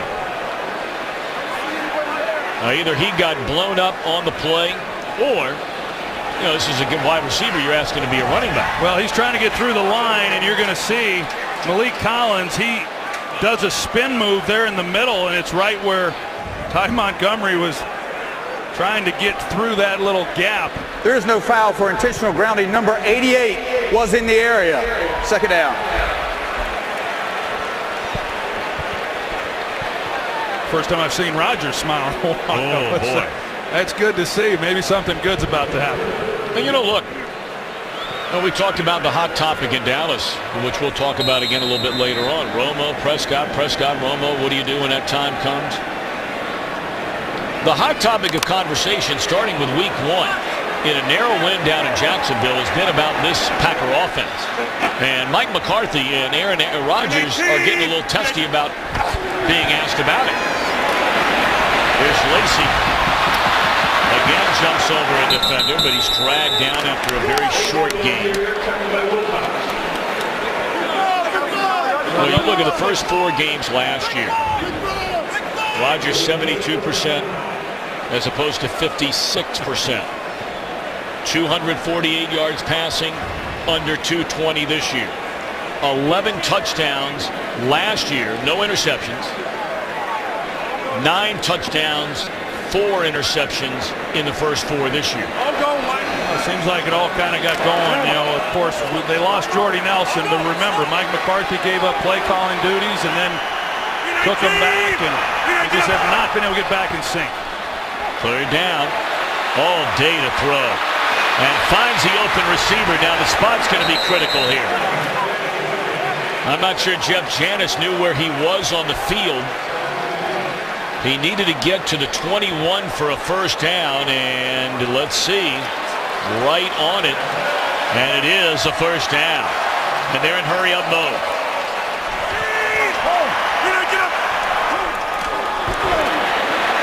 Janis again to the 15, a gain of 6.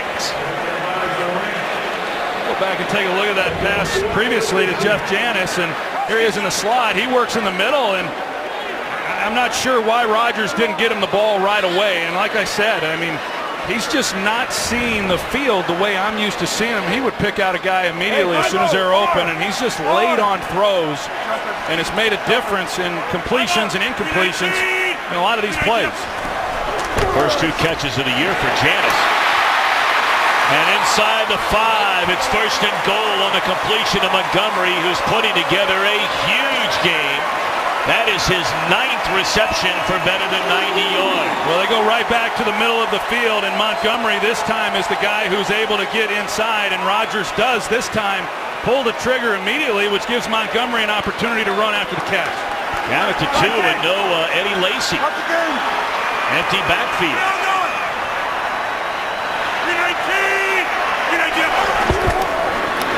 And Rodgers loses the football, and Bulaga was there initially, but I don't think he got it. And a critical turnover again by Green Bay. It looked like David Irving, number 95, stripped it away. And the Cowboys cover it up inside the 5. Wow.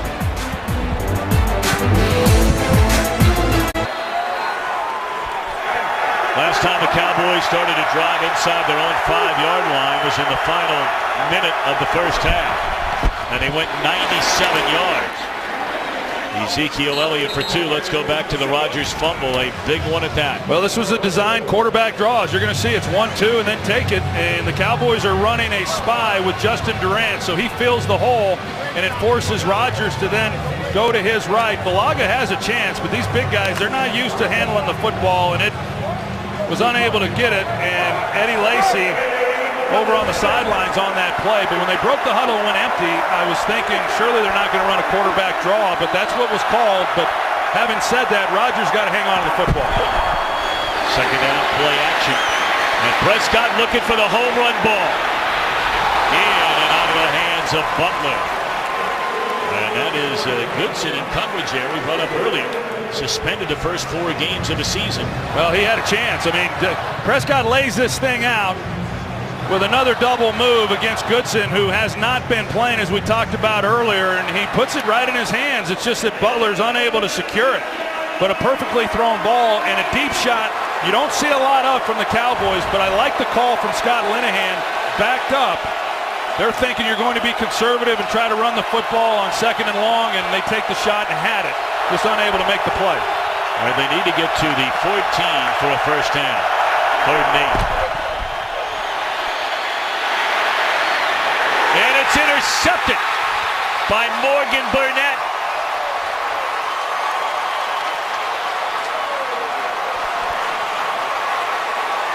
First career interception thrown by Dak Prescott, and it comes deep inside his own territory, putting the Packers back in business. Good coverage by Morgan Burnett on tight end Jason Witten. And I don't know if Prescott thought that Witten was going to work straight back to him, but as you're going to see, Witten at the top of this route, he works more to the middle of the field. A little bit of a grab there by Burnett as Witten's coming out of it, but the ball clearly behind him and just not on the same page, and an interception by Morgan Burnett. So the streak comes to an end at 177 pass attempts to start a career, an NFL record before throwing an interception. Well, Burnett bails out this offense, and Aaron Rodgers, we saw the Cowboys before the end of the first half go 97 yards for a touchdown, and they got the ball backed up, but defense not only makes a stop, they give the ball right back to the offense. And look who's back in the game. Eddie Lacy. In that full house backfield. We 19! We 19! Not much running room, none at all, in fact. Lucky to get back to the line of scrimmage. Jack Crawford in on the stop. Well, this Cowboys defense, you know, they're talked about as far as what their ranking is, but one thing they definitely do is they play hard. Rod Marinelli's defenses always give great effort. Fox NFL Sunday returns after these messages and a word from your local Fox station. Can Rodgers and the Packers cash in on the pick? We'll know in a moment. Prescott a pair of touchdowns. He's just thrown his first career interception.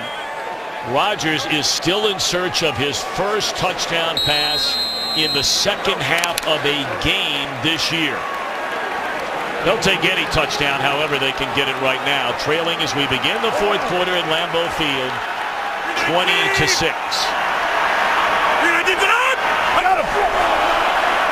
Early movement.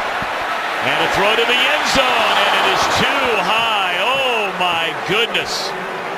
Randall Cobb wide open. And Rodgers is wondering why no penalty flag was thrown. It was not. Well, I am too. I thought they clearly got him right in the middle. Tell exactly who it was that they got. It looked like it might have been Cedric Thornton there in the middle, but I thought it was a penalty as well. And Rodgers thought that he had a free play, but even with that, you got to hit the open guy. You got an open receiver, Cobb, in the end zone for a touchdown, and he airmails him. And now it's 3rd and 10. Rodgers a pump fake and a ball batted down at the line of scrimmage. So you get the takeaway on the interception thrown by Prescott. And it's a field goal try again.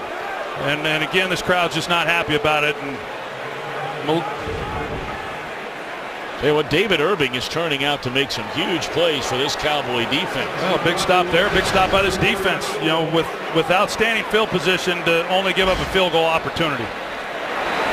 Crosby from 34 yards out, and it is good, but that's all the Packers can muster so far.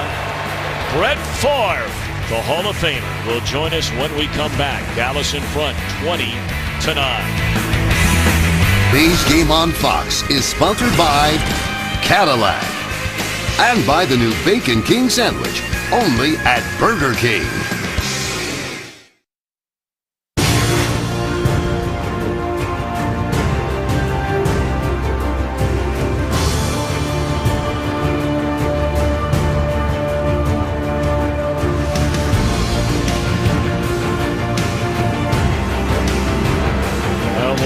All-time greats, and look, when you're in my spot right now and you got Brett Favre and Troy Aikman, I'm just going to shut up.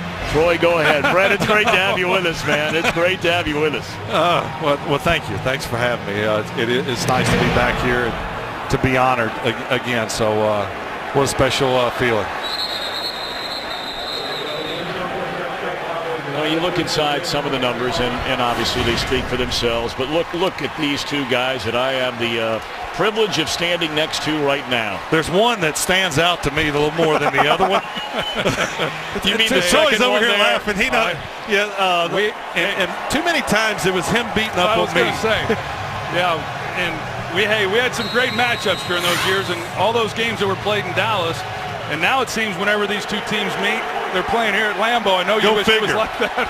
I don't know if you know what, Troy. I don't know if we could beat you guys. We came close, but y'all were as a complete team as I've ever seen. And I'm not telling you anything you don't know. I mean, y'all to play with y'all like we did a couple of times was pretty special. We'd love to have beaten you. We'd love to have played you here, but I don't know. I mean, y'all were good. Really good. Well, talk about what it meant to come back here today. A little better weather than the last time you were here in November. I was kind of, you're absolutely right, but I was kind of hoping for some sleet or something. That'd be Lambeau-esque, right? I mean, come on. It's the way it's supposed to be in Green Bay, Wisconsin. Yeah, it's a little mild today. Although Dallas is not making it mild. Quick hit goes to Beasley. He'll be short on a second down throw. You had a chance. We showed you saying hello down there a moment ago to Dak Prescott. You're still following the game, I know, very closely. What are your thoughts on this young man?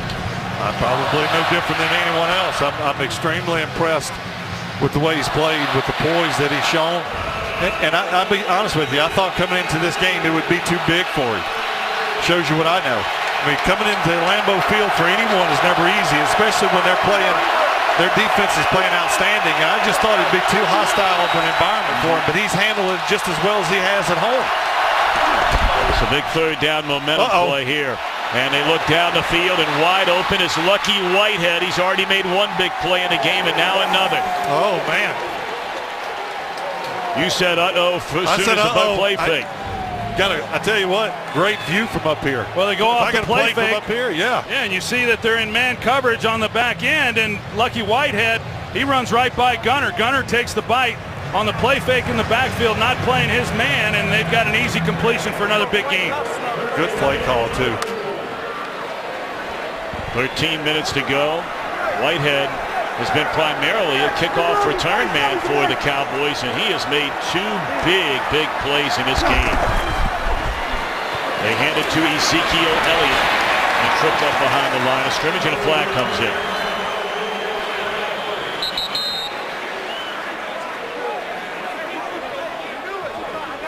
You know, I want to ask you on the flip side, Brett, as we await this penalty call. We have seen Aaron Rodgers struggle again today. And, I mean, we brought up earlier that he's tired of talking about it. We can tell already. Mike McCarthy's tired. The hands to the face, number 95, defense. 5-yard penalty, automatic, first down. What do you think Aaron Rodgers might be going through right now? You know, I think, first of all, if you play long enough, you go through times where, call it a slump, if you will. And I haven't watched enough to be a critic, sure, an expert on what his play's like. I think there's so many factors that go into it. Troy knows this, but it gets to where it's a mental struggle to just block it out and play. And you know, Aaron Rodgers is a great quarterback. That's not going to change. Do you have spurts where you don't play as well? Sure. And then you press, and when you press, usually bad things happen again. He needs a break or two. You know, will he get it today? Will he get it next week? I don't know, but I mean, the guy's a great quarterback, and I mean that's the bottom line. Sure. Who's struggling a little bit for whatever reason. Well, they've been spoiled by quarterback play right here in Dallas. I mean, in Green Bay for the better part of 25 years. Yes, they have, and they've been spoiled in Dallas since Romo took over as a starter, and like we've talked about with the play of Dak Prescott. But yeah, these Packer fans have had Hall of Fame quarterback play for a lot of years. Well, you know what? Are they 3-1? They're 3-1. Exactly. They're not putting up 45 points on average, but they're not bad. So it's not like, you know, we can't get a first down. So, you know, I think it's a little too soon to be pushing the panic button. Well, I want to ask you, as we saw Tony Romo there, I know you weighed in on it this week, but what are your thoughts when the Cowboys ultimately have to make a decision? You know, I've always been a fan of Tony, and that hasn't changed. But you can't look past how well Dak Prescott has played and how well they have played with him. And so I think to break that, you know, chemistry like this, I mean, the clutch plays and clutch times, I mean, just. And I know Tony has done it, but I just feel like that you can't break that right now. And he hangs in the pocket with great protection, and that's one of the things that certainly has helped him in being able to be comfortable back there. And then, of course, the running game. But I'm with you. You play this game long enough, Dak doesn't know how hard it is to get this kind of momentum as an offense or as a team. And if you have it, you better ride it. And why would anyone want to disrupt that? I don't know. Yeah, and I find it hard to believe that I know Jerry made the comment a week or two ago that Tony's his quarterback, and I appreciate his. Wow, that's Cole Beasley again for the touchdown. Unbelievable. Well, the Packers right now are just outmatched because of injury on the corners, and they run the bootleg with Prescott to get him out on the edge, but you're going to see the route then that Beasley runs on Ladarius Gunner.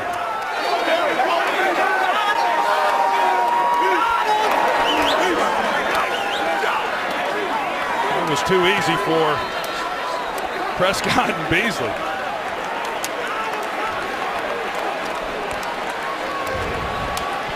Well, what we do know is it's been a great day for Brett Favre, and we sure appreciate you taking the time to come up and join us here today. I tell you what, we miss seeing you play, man. Everybody does.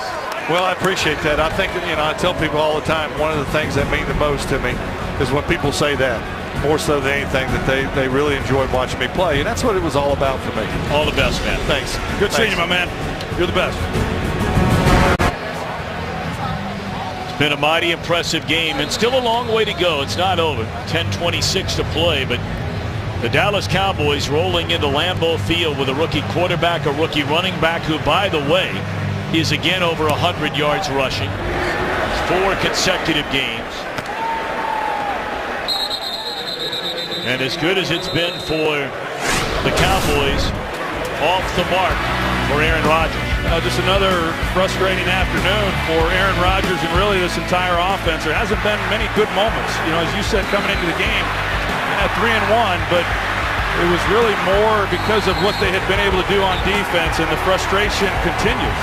And the one thing that this offense, whether it's been coming into this game or in previous years with Aaron Rodgers, is they have always protected the football. But today, they turned it over 3 times. That's very uncharacteristic. First down throw and catch for Randall Cobb. Cuts it back to the inside, and he's up to the 38-yard line. Another thing that's made it really hard for this offense, makes it hard for any offense, is when you're not getting big chunks down the field, and the big plays have been hard to come by. I got to tell you, and just getting away after that catch for a minute. For a guy who grew up watching football, was never good enough to play it. To be standing here next to you and Brett Favre at the same time, doesn't get much better than that, my man. Well, that's good stuff. And you know, talked about the games that I had against Brett and the Packers and the Cowboys, and some really meaningful games. And I loved competing against him, and he's always been one of my favorite guys. And I thoroughly enjoyed, once I got into broadcasting, get a chance to have the best seat in the house and watch him, you know, work his magic on so many Sunday afternoons. And just a really great guy, and he's been a great friend. And it was good to see him here and see this crowd give him the reaction that he has certainly deserved. You know, the thing that is just staggering to me, and everybody knows he holds the NFL record, 297 consecutive starts. If you include the playoffs, that mark went to 321 consecutive starts at that position. That's just beyond incredible. Well, he's kind of set the standard as far as those guys that are expected to come out and play each and every Sunday. And I always think that as we see Barry Church leave the field again, that I think that's the greatest thing you can do for an organization, is let them know you're going to be available each and every Sunday. And nobody did that better than Brett Favre. They run it with Lacy. Sean Lee again on the stop. The Green Bay Packers have kicked 3 field goals today. They have scored a touchdown in every home game started by Aaron Rodgers since he took over as a starter. His career record is 49-12 at Lambeau Field. But a long way to get back into this one. And Jordy Nelson gets his 3rd catch. Aaron Andrews mentioned a moment ago that Bulaga was shaken up on that Rodgers fumble, and now he walks to the locker room. Well, this is familiar ground for this Cowboys defense. They've been up big in a lot of games in the 4th quarter, and they'll give up those throws. They're just going to make the offense methodically drive it down and keep them from getting the big plays. You know, there again is something we alluded to earlier. You can hear the crowd. This is a frustrated, they would be the first to admit, a spoiled crowd when it comes to offensive football. Not liking what they're watching so far. Well, I haven't liked what I've watched so far either. I mean, they just have not been very good, and they just have not, they don't establish any rhythm whatsoever, and no one's playing with any confidence. Good throw there. Nelson turns it to the inside rather than the outside. I mean, you try to keep every precious second you can. The Packers, in the month of October, they haven't lost since 2010. They've won 11 straight. So for the Cowboys to come in and be able to do what they've been able to do is impressive for that young team, especially when you have a rookie at quarterback and running back. Rodgers, beautiful throw there. That is vintage Rodgers on that strike to Jordy Nelson.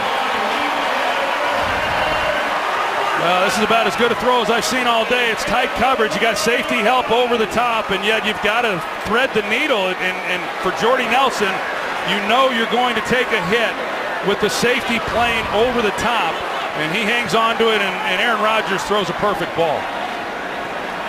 Fire coming. Hold. Fire coming. Hey, Wolf. U19. Take it to Montgomery. Throw it to Montgomery. Back to the inside, and he's to the 6-yard line to bring up 2nd down, and that clock ticking to 7:15.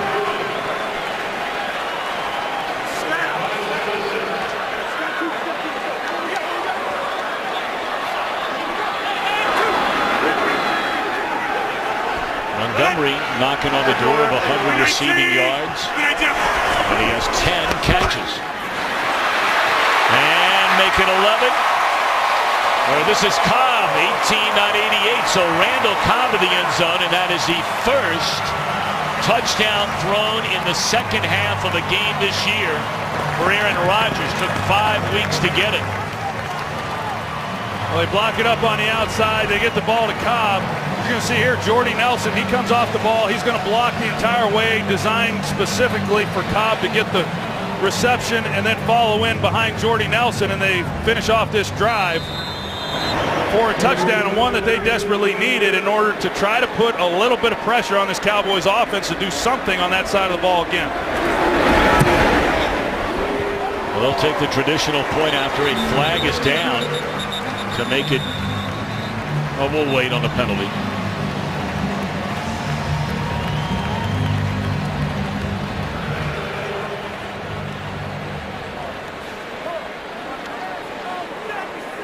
You know, it's interesting to note, you see Jason Garrett there. You go back to November of 2010. It was a 45-7 rout by the Green Bay Packers of the Dallas Cowboys, which prompted the head coaching change.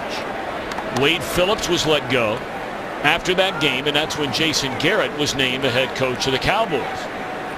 Well, as we see Jason Garrett here trying to figure out exactly what's going on, I think Jason Garrett has really done a nice job with his club. We talked about some of the injuries, some of the things that they've had to overcome, and yet he's been able to keep them focused at the task. And here's another look at what might have been the penalty. Unsportsmanlike conduct, number 95 of the receiving team for leverage. The kicking team has opted to keep the point. That 15-yard penalty will be enforced on the succeeding kick. That was the right call. You can't jump in the air and then land on an opponent. Sponsored by Hyundai, an official sponsor of the NFL.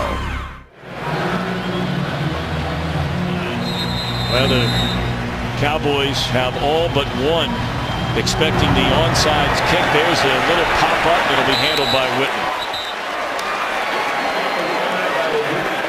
Yeah, they didn't get that bounce they were hoping to, and that was an easy one for Jason Witten to handle. Well, coming up later tonight, we shift gears over to baseball. Will the postseason streak of bad luck for Clayton Kershaw come to an end? Dodger fans are hoping like crazy. I know he got a save during that division series. Coming off an injury. He'll go against Kyle Hendricks. See his postseason career an ERA of over 5.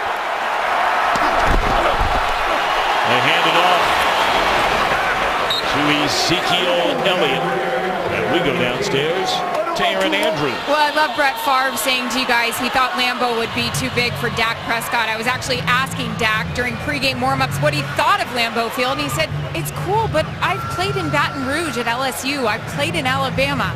All right, but greatest line from wide receivers coach Derek Dooley about Dak and how nothing rattles him. He said his pulse never gets high. He's like Hannibal Lecter. He always just stays so calm. Such a good line. Well, that makes you feel really good.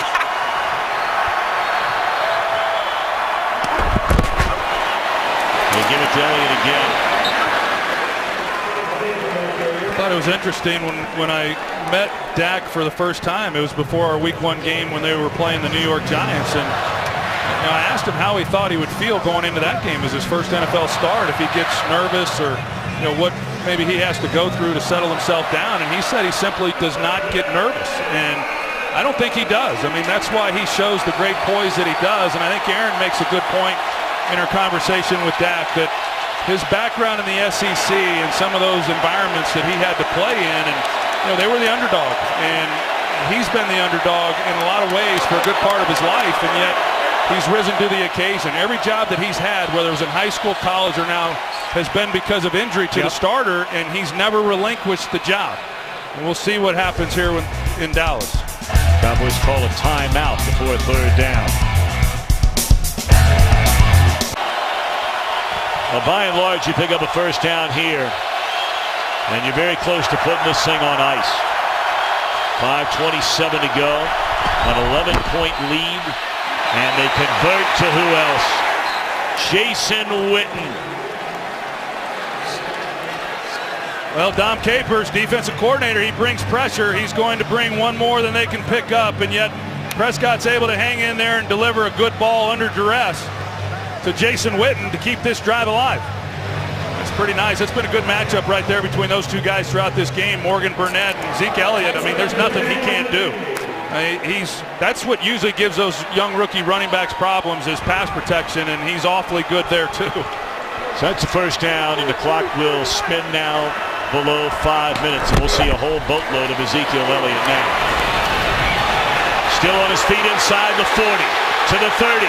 Elliott to the outside, dragged down to the 21-yard line, and for Elliott, that will be his 4th consecutive game of over 130 rushing yards. That has never been done by a rookie in the NFL. Well, he showed some of his power here, because to get to that second and third level of this defense, he had to break a tackle at the line of scrimmage, and he's an impressive young man. He's gotten a lot of carries, just 15 carries last week. It's the fewest carries that he's had this season. He's yet to have a game beyond that where he's had less than 20 carries.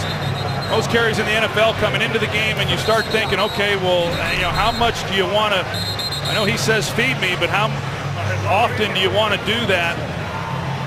He wants the ball as often as he can get it, and I know the Cowboys, as long as he's doing what he's doing, they're going to keep giving it to him, and yet they don't want to overwork him, because he has gotten a lot of work through the early part of this season. The first question you asked Troy Aikman before this game began was who would win the battle, the offensive line of the Cowboys or the defensive line of the Packers. And there you see some of the savvy play of Elliott going down inbounds. The first 4 games of this season, the Green Bay Packers allowed 171 rushing yards. The Cowboys today, 178. Now, before we go further, Roger Staubach, legendary figure in the history of the NFL, came out earlier this week and heard a lot of the same thing that we heard from Brett Favre a minute ago about what to do. The Cowboys have a bye week next week, barring a miracle here. They're going to go to 5-1. They'll play in 2 weeks from today against the Philadelphia Eagles. If Romo were well enough to play, even if it's a week after that, the way the Cowboys are playing, what do you do? I just don't think you can disrupt the momentum that this team has. As I said when we were talking with Brett Favre, it's hard to get. And when you have it, you write it. And the odds are they're going to need Romo at some point in this season, whether they start him or not. When you think back, when Bill Belichick decided to stick with Tom Brady at quarterback, Drew Bledsoe had to come in the AFC Championship game against Pittsburgh to help win that ball game. And odds are they're going to need Tony Romo at some point. But to put him out there when this team, not just the way Prescott's playing, but the way this team is playing, I just know from experience, these are runs that don't come around very often. And I wouldn't self-inflict any punishment to keep that from happening.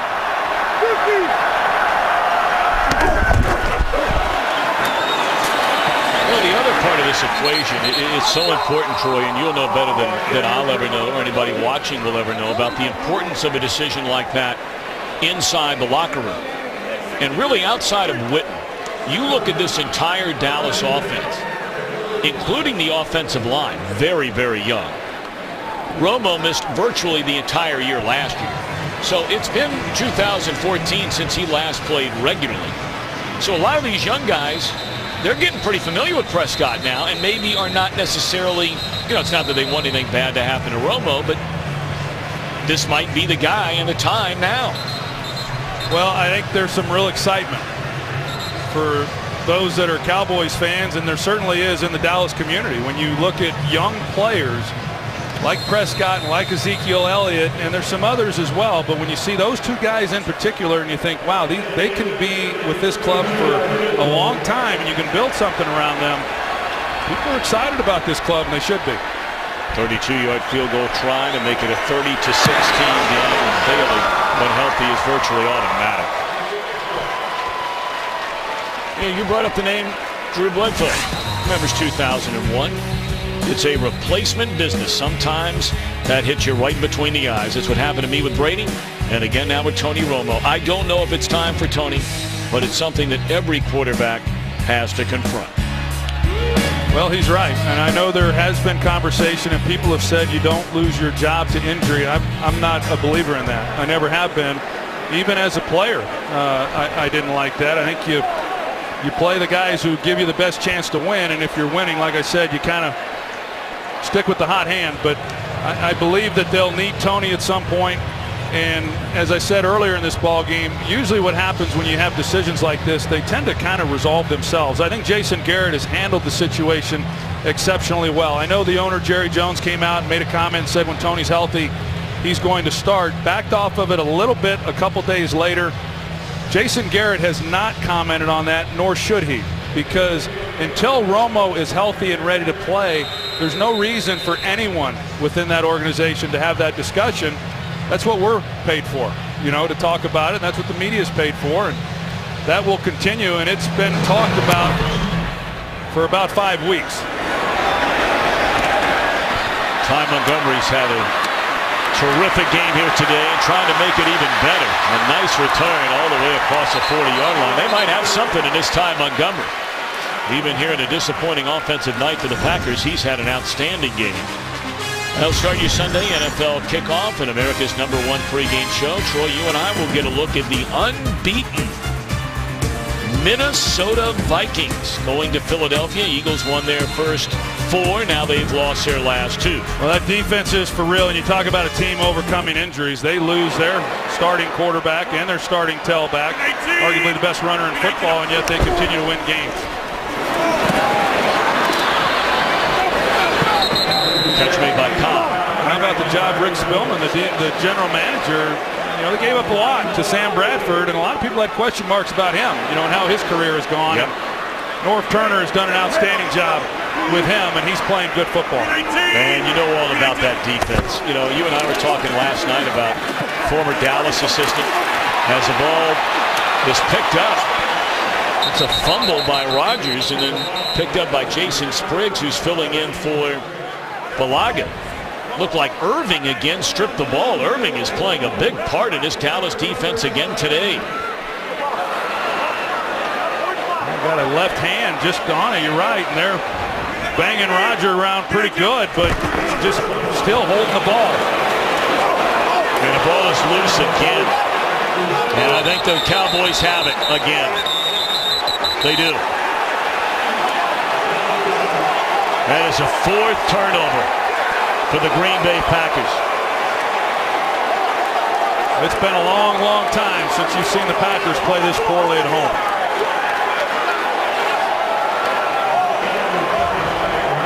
The ball's been on the ground a lot and just no execution on the offensive side of the ball. And it looked like his left knee might have been down. That one may come back.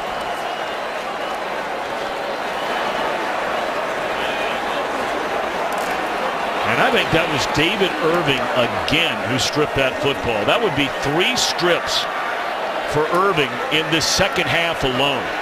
Well, David Irving, who... The ruling on the field is a fumble with recovery by Dallas. That play is under review. He didn't play last week. He had a concussion. He came back, and he's been a versatile guy for them, and he's had a heck of a day.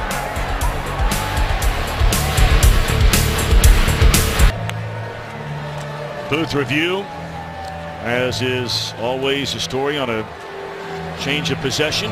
After reviewing the play, the ruling on the field stands. First down, Dallas.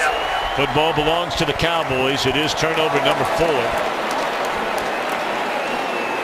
So we take a look at the NFC North standings. All of a sudden the Lions win 2 in a row, and they go to 3-3. Knocked off the Eagles last week. Green Bay about to go to 3-2, and we talked about Minnesota unbeaten. A bye week this weekend. And we'll have the Vikings at Philadelphia next weekend. What about the NFC East? Washington Redskins, Troy, have ripped off 4 consecutive wins, and Philly now 3-2. Cowboys about to go to 5-1. Well, that was a big win for Washington, no doubt. You know, to keep pace with the Cowboys looking like they're going to win here today, and to tighten up that NFC East race. Well, the Giants got a win today. That was a big win against Baltimore to go to 3-3. 2-minute warning. Cowboys about to celebrate another win and a big one in Green Bay. Today's game is sponsored by Fitbit. Find your fit. Take a look at the quarterback play today. The rookie Prescott, along with his running mate, fellow rookie Ezekiel Elliott, 150 rushing yards for Elliott. Boy, it's a quiet 150 today, if there is such a thing as a quiet 150. Elliott will get a few more carries as we're down to 2 minutes.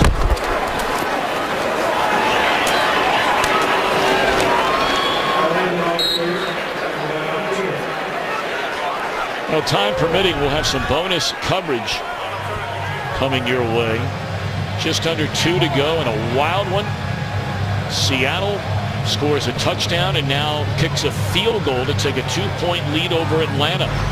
You talk about Ezekiel Elliott and his day-to-day running the football. This offensive line, you know, they lost their starting left guard, Lel Collins, and they bring in Ronald Leary, who had been the starter prior to them signing Collins, and I'm not so sure they haven't gotten better in that offensive line. But this big group, 3 Pro Bowlers, they just beat you up. And you start out initially doing some good things, but like all good running games, as you get going and you move into the second half and into the fourth quarter, they just wear you down. And this is a tough physical group, and once again it's almost expected the way the Cowboys have run the ball here today.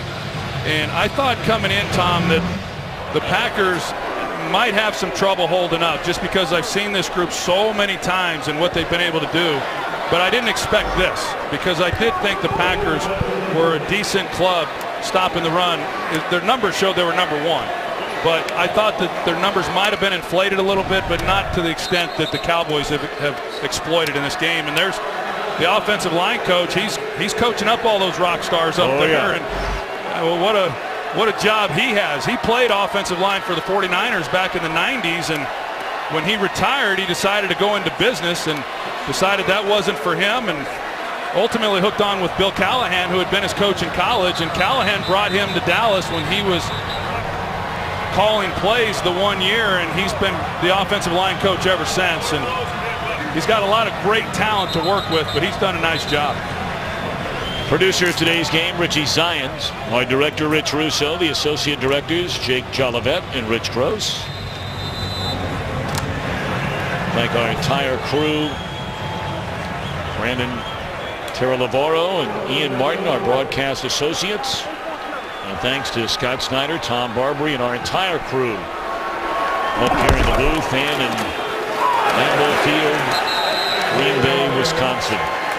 And Mike Steve Pack, the mayor of Green Bay, and all his great hosting over the weekend. So Mike McCarthy's team loses for the second time, 30-16 the final.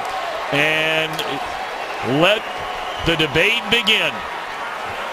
The next time the Cowboys take the field, is it Prescott? Is it Romo at quarterback? The Cowboys are 5-1. All right, bonus coverage coming up. Atlanta at Seattle. Chris Myers, Rondé Barber, Jennifer Hale and company standing by for the finish of the Falcons and the Seahawks.